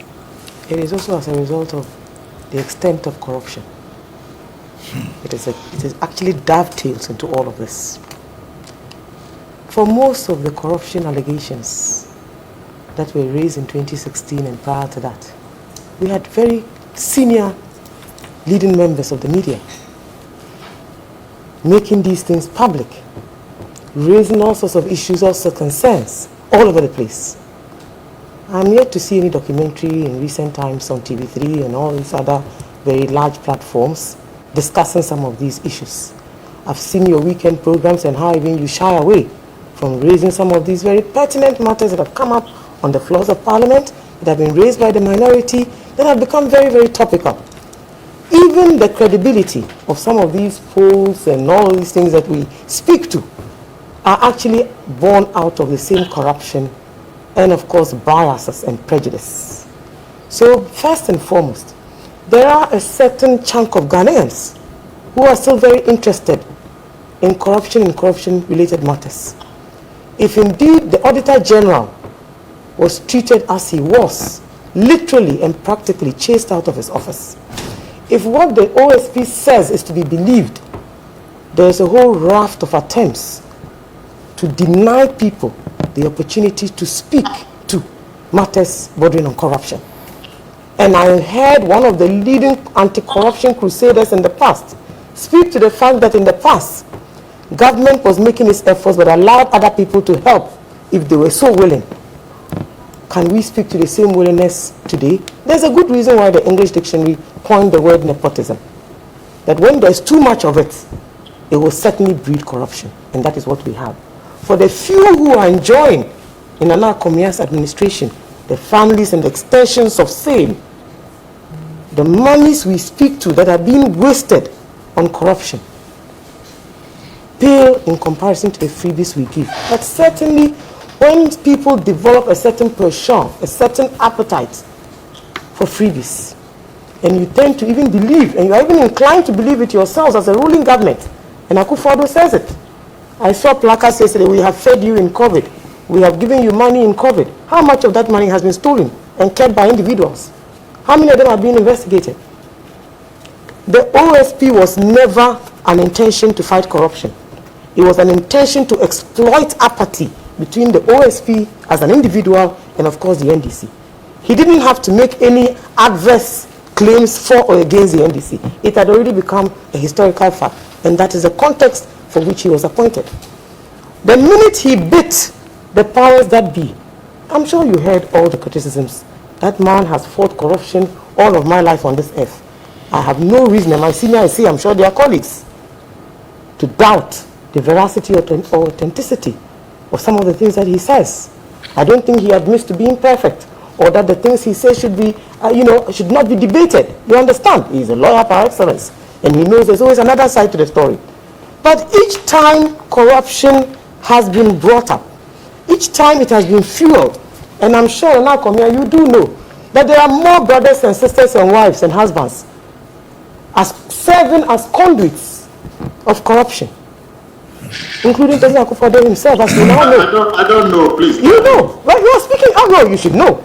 You are a very senior member of the party. You've been brought in because you have a certain semblance of a certain look. So you've come in at this last minute. Madam, you have 1 minute to also be guided. Yeah, you do know that. So certainly, my sister, there is deep-seated corruption.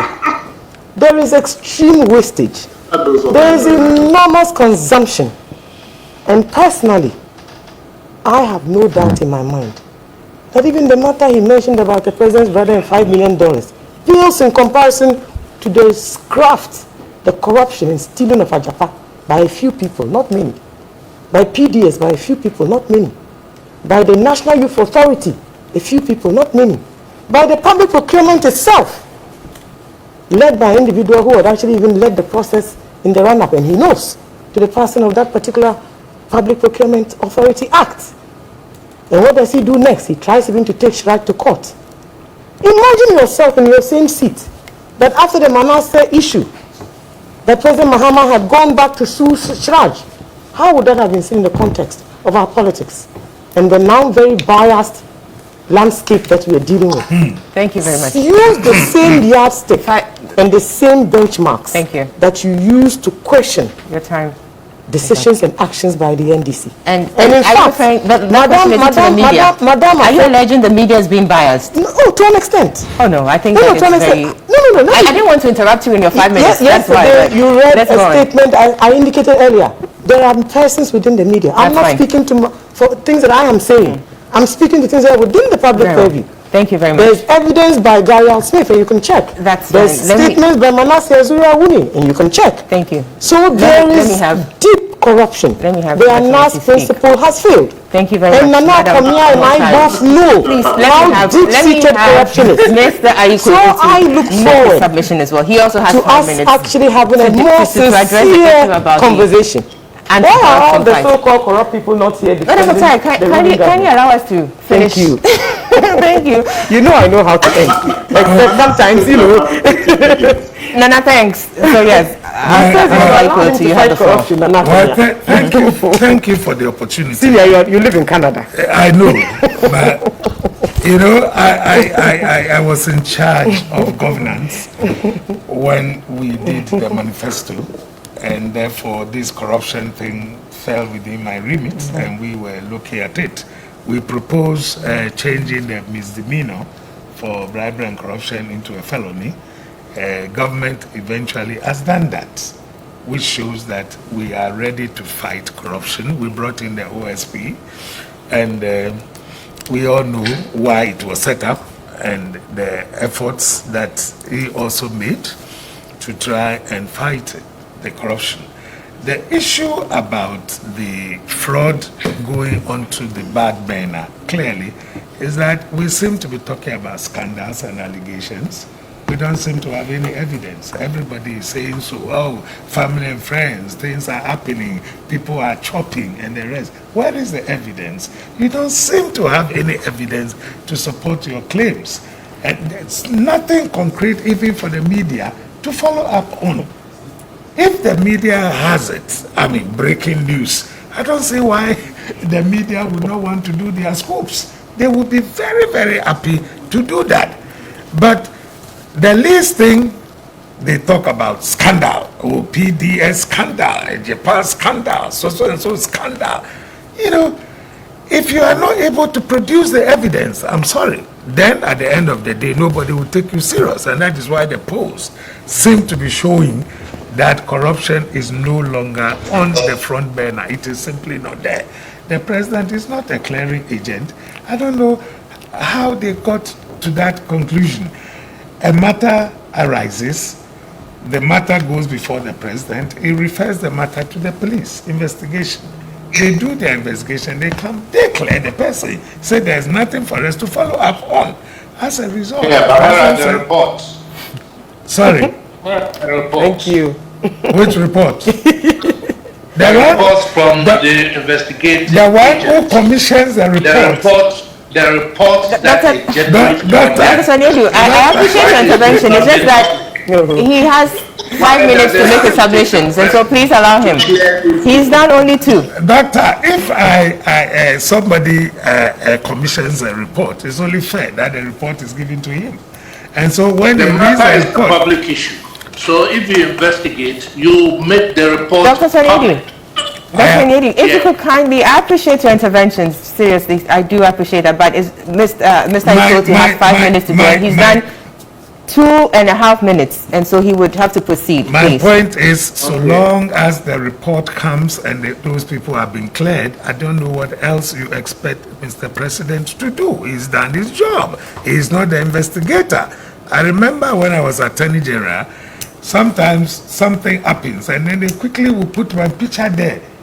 And then I ask, what have I got to do with it? They say, but you are supposed to prosecute. I say, but where's the investigative report? Nobody has done any investigations to bring me a report that A has in fact done ABC for me to prosecute him. But you quickly put my picture there as if I have to do the investigations. I don't do. The president does not carry out investigations. This is a whole party which has been in government several times and they know how to get information. If they have information, they should put it out there. They remain scandals.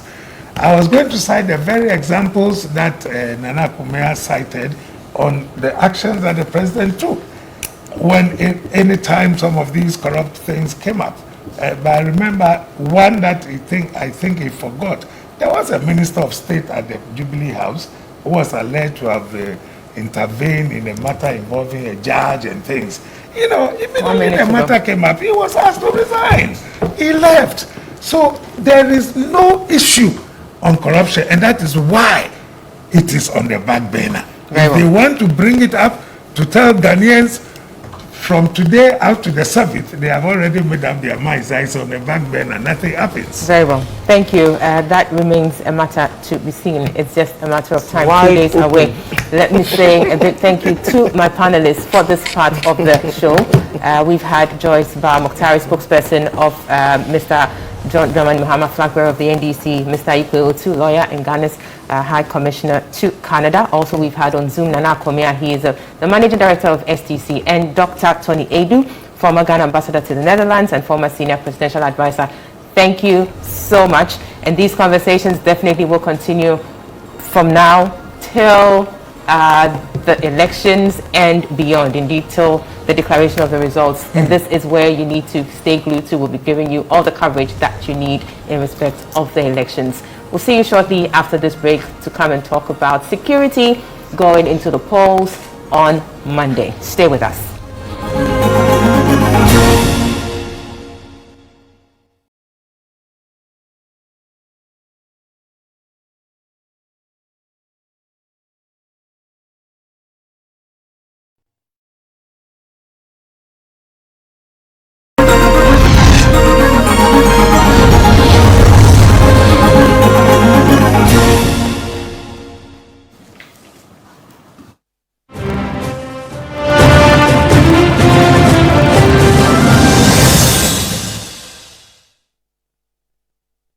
Welcome back. You're still watching and listening to The Key Points live on TV3, also live on 3FM 92.7 and online at 3news.com. Also on our Facebook page, TV3 Ghana. And today's edition is the 2020 election special. We're bringing you all that you need to know ahead of the December 7, 2020 polls. Particularly now, we're going to be turning our attention to issues of security.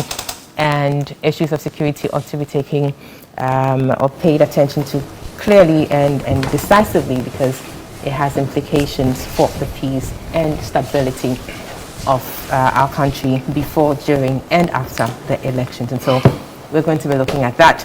In the studio with me, we have COP Bright Udro.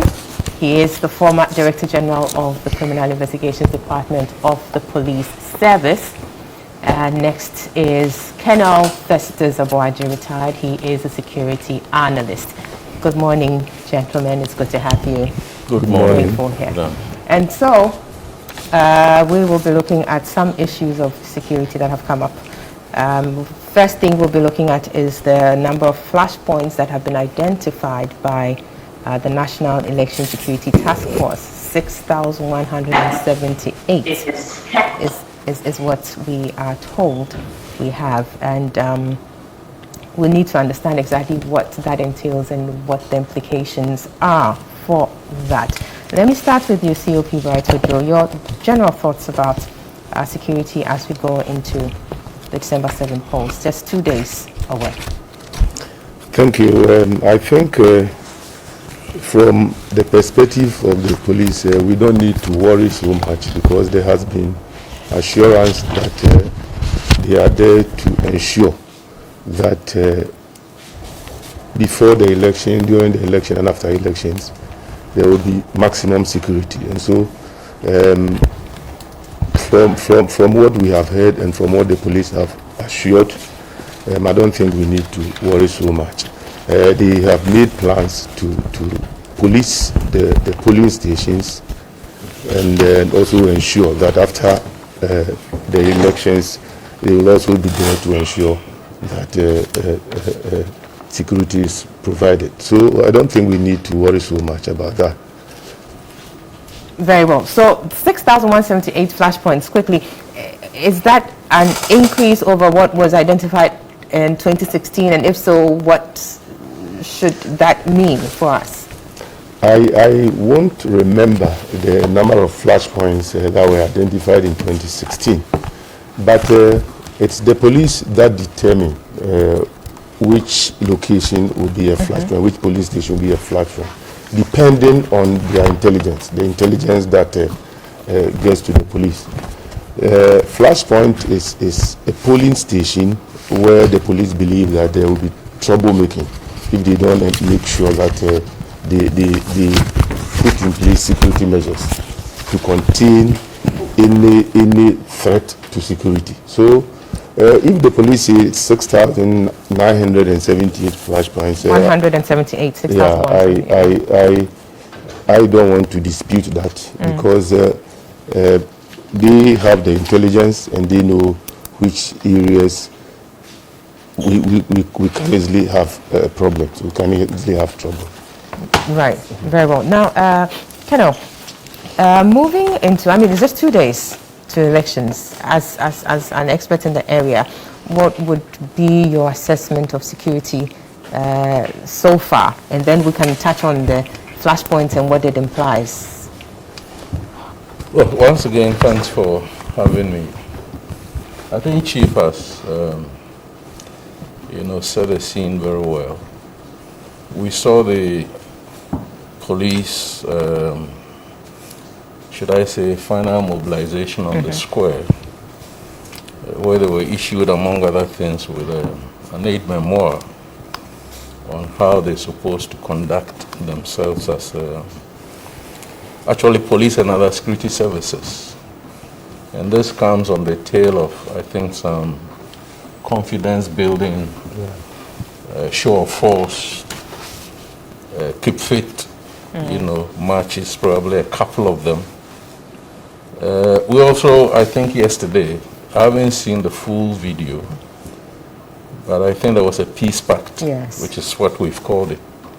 I mean, that statement, that caption is loaded. The peace pact suggests that there are existing underlying tensions. So for the two leading members of the two major parties to come to the table and demonstrate, convey that message to their followers particularly, and also to other audiences, including the international community, that they're going to commit themselves towards peace. I think all of them augur well for the elections. My sense is that the public images are one side of the debate. What really happens in the trenches, at the front line, entirely different. When the rubber hits the road, how the security personnel will implement, execute, put into effect the content of the aid memoir. How are they going to be neutral and impartial? How are they going to be measured professionally in the use of force, if they have to use force? That we need to wait and see whether indeed that will be the case. Indeed, we need to wait and see whether the messages conveyed by the two leading members of the two parties have really gone down to the full soldiers, and whether we're going to have peaceful elections or not. But otherwise, I want to believe that maybe we've done all that we need to do, and we still need God's grace, you know, to help us as a people to remember that what is at stake is the future of this country, and we shouldn't destroy it just because we want to gain political power. Right. Let me rest my initial comments here. Right. You talked about the peace pact and the fact that yes, it's quite symbolic and also a big deal, and that peace pact phrase there is quite loaded. Indeed, it is, and it is the third time. What happened yesterday is the third signing of such pacts. But what we've noticed, though, is that in 2012 and 2016, when they were signed, we still had some skirmishes here and there. And so people would ask, well, you go sign these things, and then we see skirmishes. I mean, if not on a wide scale, at least we do see some happenings here and there. And so, again, we go into it a bit cautiously optimistic, which definitely is not a bad thing, neither is it necessarily the best of things. So how are we to, as voters or as citizens, to take that symbolic event that happened yesterday and be confident that, yes, we are going to have this totally stamped out, any skirmishes stamped out from the process on Monday, and indeed beyond that, because elections don't end until results are declared, and in between those times, anything can happen? Well, I think you've even gone too far back to 2012. But nevertheless, that is part of the context. We need to look into this Fourth Republic and remember that because of the heightening levels of so-called political vigilantism, we tried as a people to put in place certain mechanisms. So we established this Act 999, I suppose, to criminalize, if I should put it that way, all acts of a political vigilantism nature. Now that act, to start with, was hollow. It's only on paper. We have not dismantled those groups which were listed in the schedule or the annex or annexure of that act, 27 of them. And I argue that if Parliament didn't know that these groups existed, then they shouldn't have listed them there. Right.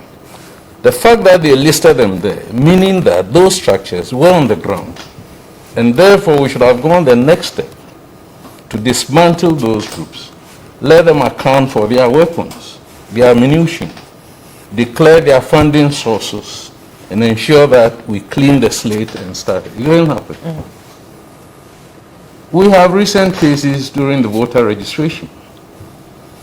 By the book, which I've written here, there were a number of cases during voter registration which were classical political vigilantism cases. Maybe the police has taken certain actions, but as Professor Asante said, most reverend, a couple of days ago, the police has not deemed it necessary to inform us as to what they have done. And obviously, there are big fishes in that category who probably will never be dealt with. So the evidence, the historical evidence, suggests, and let's remember, February this year, MPP signed the Code of Conduct for Political Parties under the auspices of the NPC, Peace Council. In June, NDC signed. And yet, come July, August, the violence continued. Now, when you use that kind of data trends, there is nothing to convince anybody that 7 December will be absolutely free of any violence. But let's hope that violence will not occur.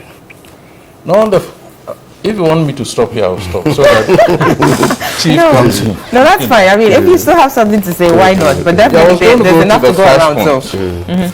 The flashpoints, by definition, or in academic terms, are areas, one, with a history of election-related violence.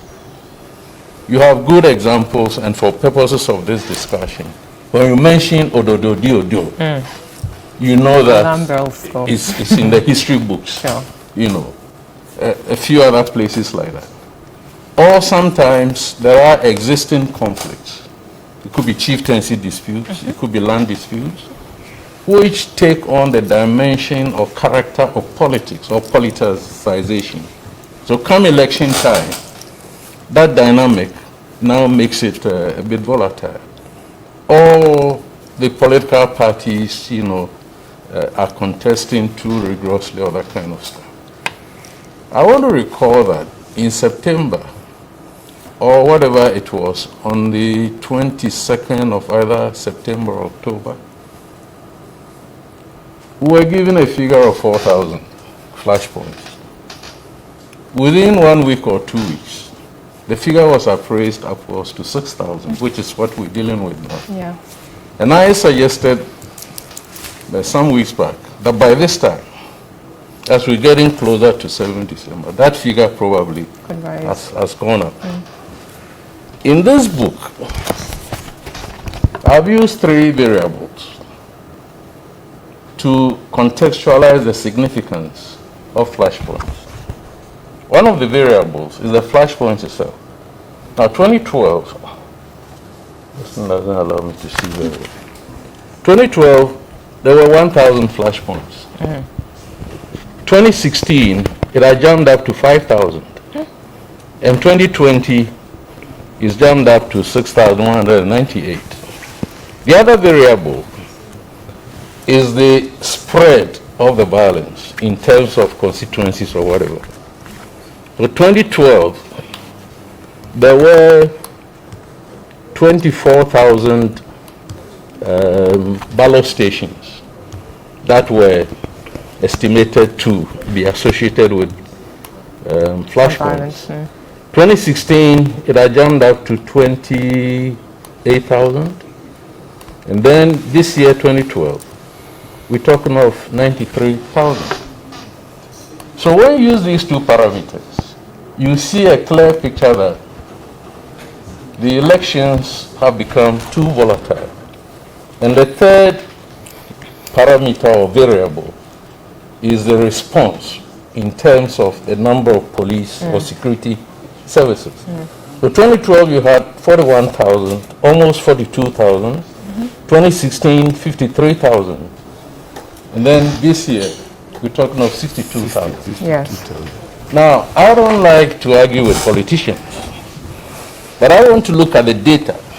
The data suggests, and if you can see the page, you see that the line is going up. Our elections have become too volatile, you see, because of the underlying causes. Right. And I think this suggests that we need to be careful going into 7th December, we need to be extremely careful that we do not allow this data to hold true. Otherwise, the next time I'm talking here, I might be saying that I told you so. Sure.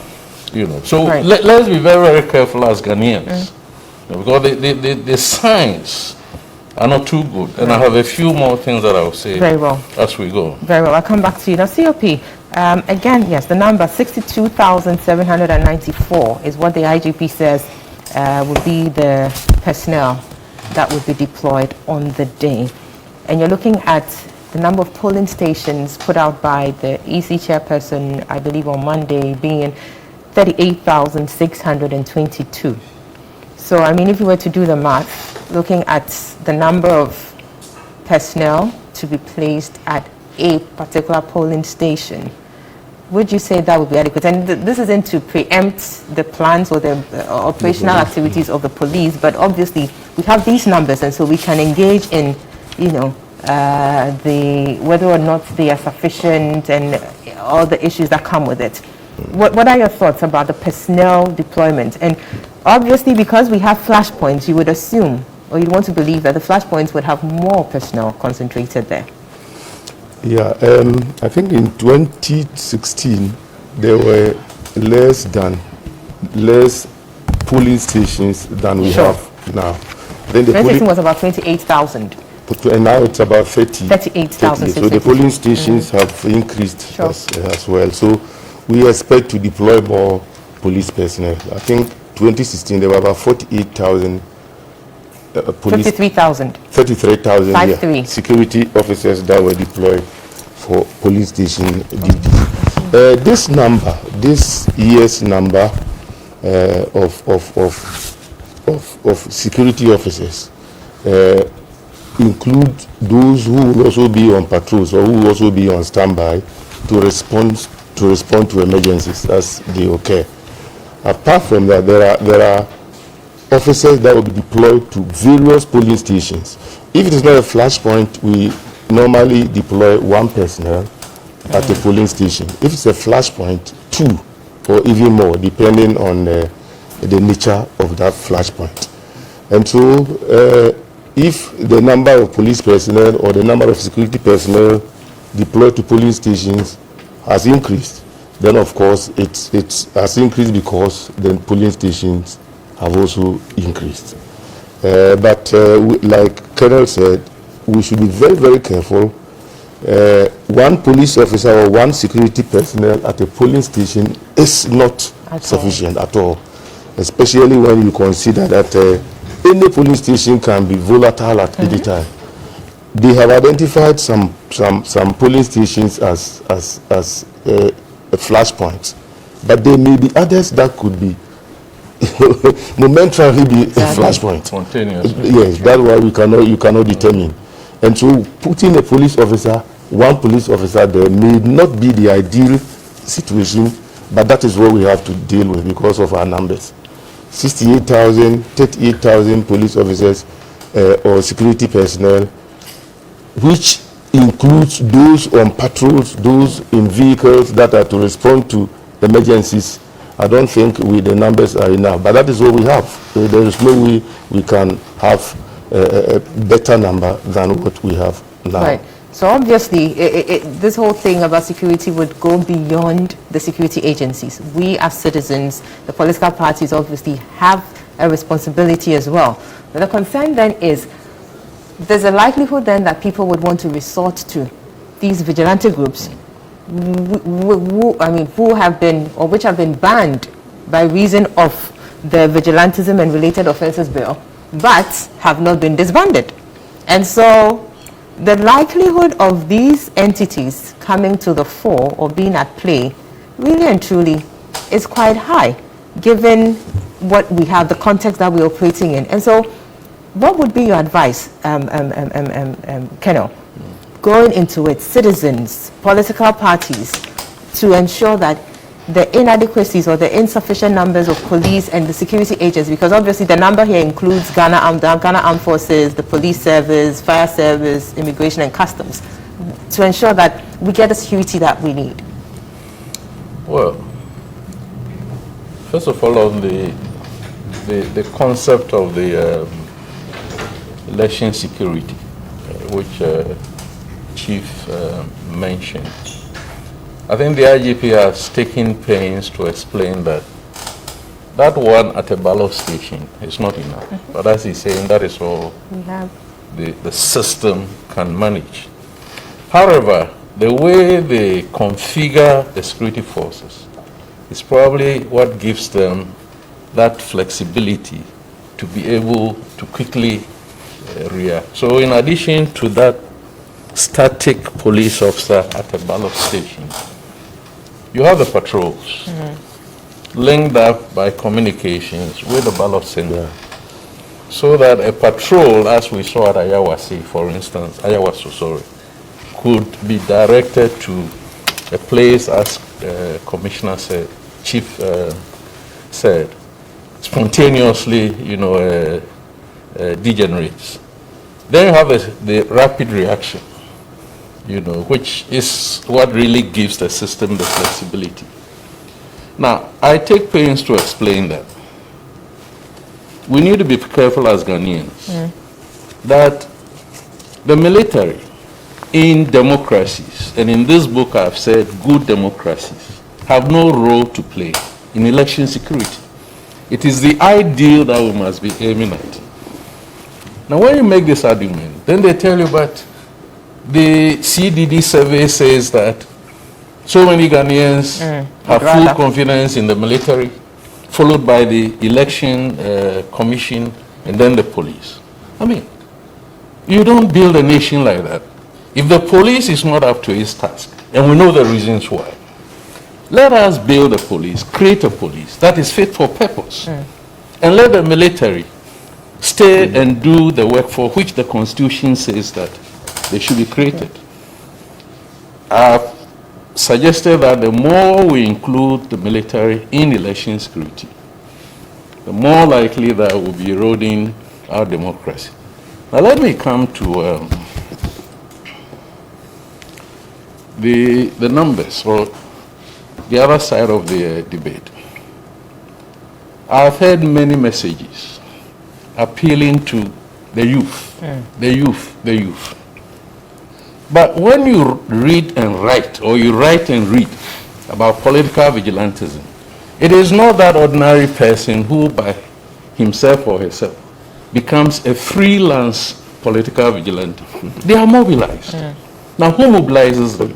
It's the political parties.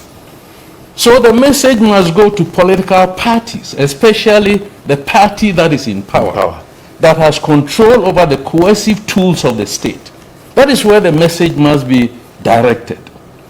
Now, I would argue, as indeed I've done elsewhere in this book, that it is not even the 27 listed in the Act 999 alone that we're looking at.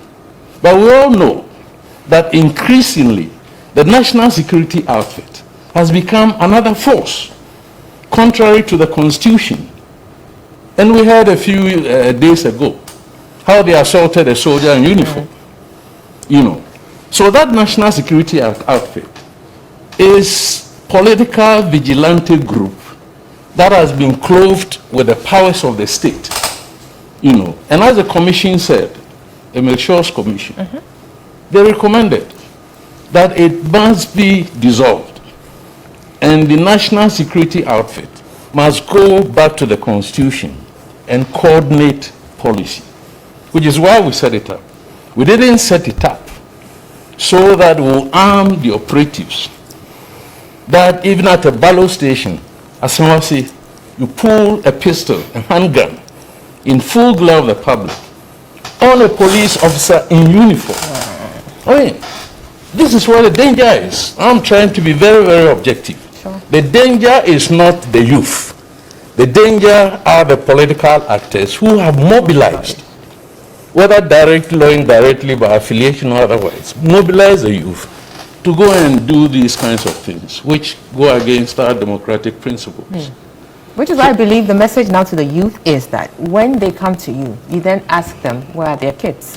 But the because inducements, obviously, sure, the inducements would overpower. Yesterday there were all sorts of messages running around about how votes are being bought with monetary inducements. So because of the money, if you find a youth, and indeed there is some relationship or correlation between unemployment or youth unemployment and the tendency towards political vigilantism. If you give them money because they are not gainfully employed, they will take the money and go and do their job. Right. You know. Sure. But of course, we cannot fault the state or fault the government that it has not created sufficient jobs, and therefore political parties must stop. You know, and when I say political parties, I mean political parties. Sure. But the greatest responsibility rests with the incumbent government. Because that is the only structure that has control over the coercive tools of the state. Right. COP, you were nodding in agreement. Political vigilantism. For now, we cannot identify any political vigilantism. I don't think we can now. But what has been happening is, like Colonel said, you hear national security operatives doing this. Let me go back a bit. When you say we can't identify political vigilantes, what do you mean exactly? I don't think we can now talk about Delta Force. We can now talk about this and that, because I don't think they now exist. But those attached to the act, that annexure, names. The names were mentioned. And until they are disbanded, the presumption is that they're still in existence. Because the act makes specific provision for the disbandment. Yes, I understand. But as I was saying, you don't hear of them these days. Unlike those days when they started operating and causing a lot of mayhem. These days you don't hear of them. Maybe they have been disbanded on the quiet. Maybe not. Maybe they are not operating. That is why we are not hearing them. But I'm sure some of them have been absorbed into this national security operation. I'm sure some of them, because what they are doing is not different from what those vigilante guys were also doing. What the national security operatives, you hear national security operative doing this, beating, pulling out a soldier in uniform. If he were not even in uniform, that might have been a different thing altogether. This man was in uniform, a soldier, pulling up a gun at a uniformed police officer. And they say they are national security operatives. What they are doing is purely vigilantism, and what I believe the Act seeks to address. Right. Yes. So I have said some time ago on a platform that for me, it's not even a question of maybe writing laws or creating legislation to disband the activities of vigilante, but it is always the government in power, like Colonel said, that has to take action, that has to disband, denounce its own vigilantes. And when the government in power does that, I mean, who are you? Who opposition parties and other political? How can you even nurture your vigilantes? You can't, because the state has all the military, the police at its disposal to deal with any vigilantism and so on. So for me, government in power, party in power, disband yours, denounce yours, and the rest will follow. Very well. I think we need to be wrapping up here. I will take your concluding remarks, Colonel and COP. He starts or I start? You start, correct. So we remember on the eve, very close to the voter registration, the president, I think in his 14th address, which I've covered in the book, told Ghanaians and the international community that the election happening on 7th, and indeed including the process towards it, were not ECOWAS elections. That was the philosophy that, guided the process, if I should say. Since then, Côte d'Ivoire has held its elections, and there was no interference from the neighboring states of Cote d'Ivoire, at least not from Ghana. I think it was 31st October. In November, Burkina Faso, in spite of the threat of terrorism, real terrorism, also held its elections.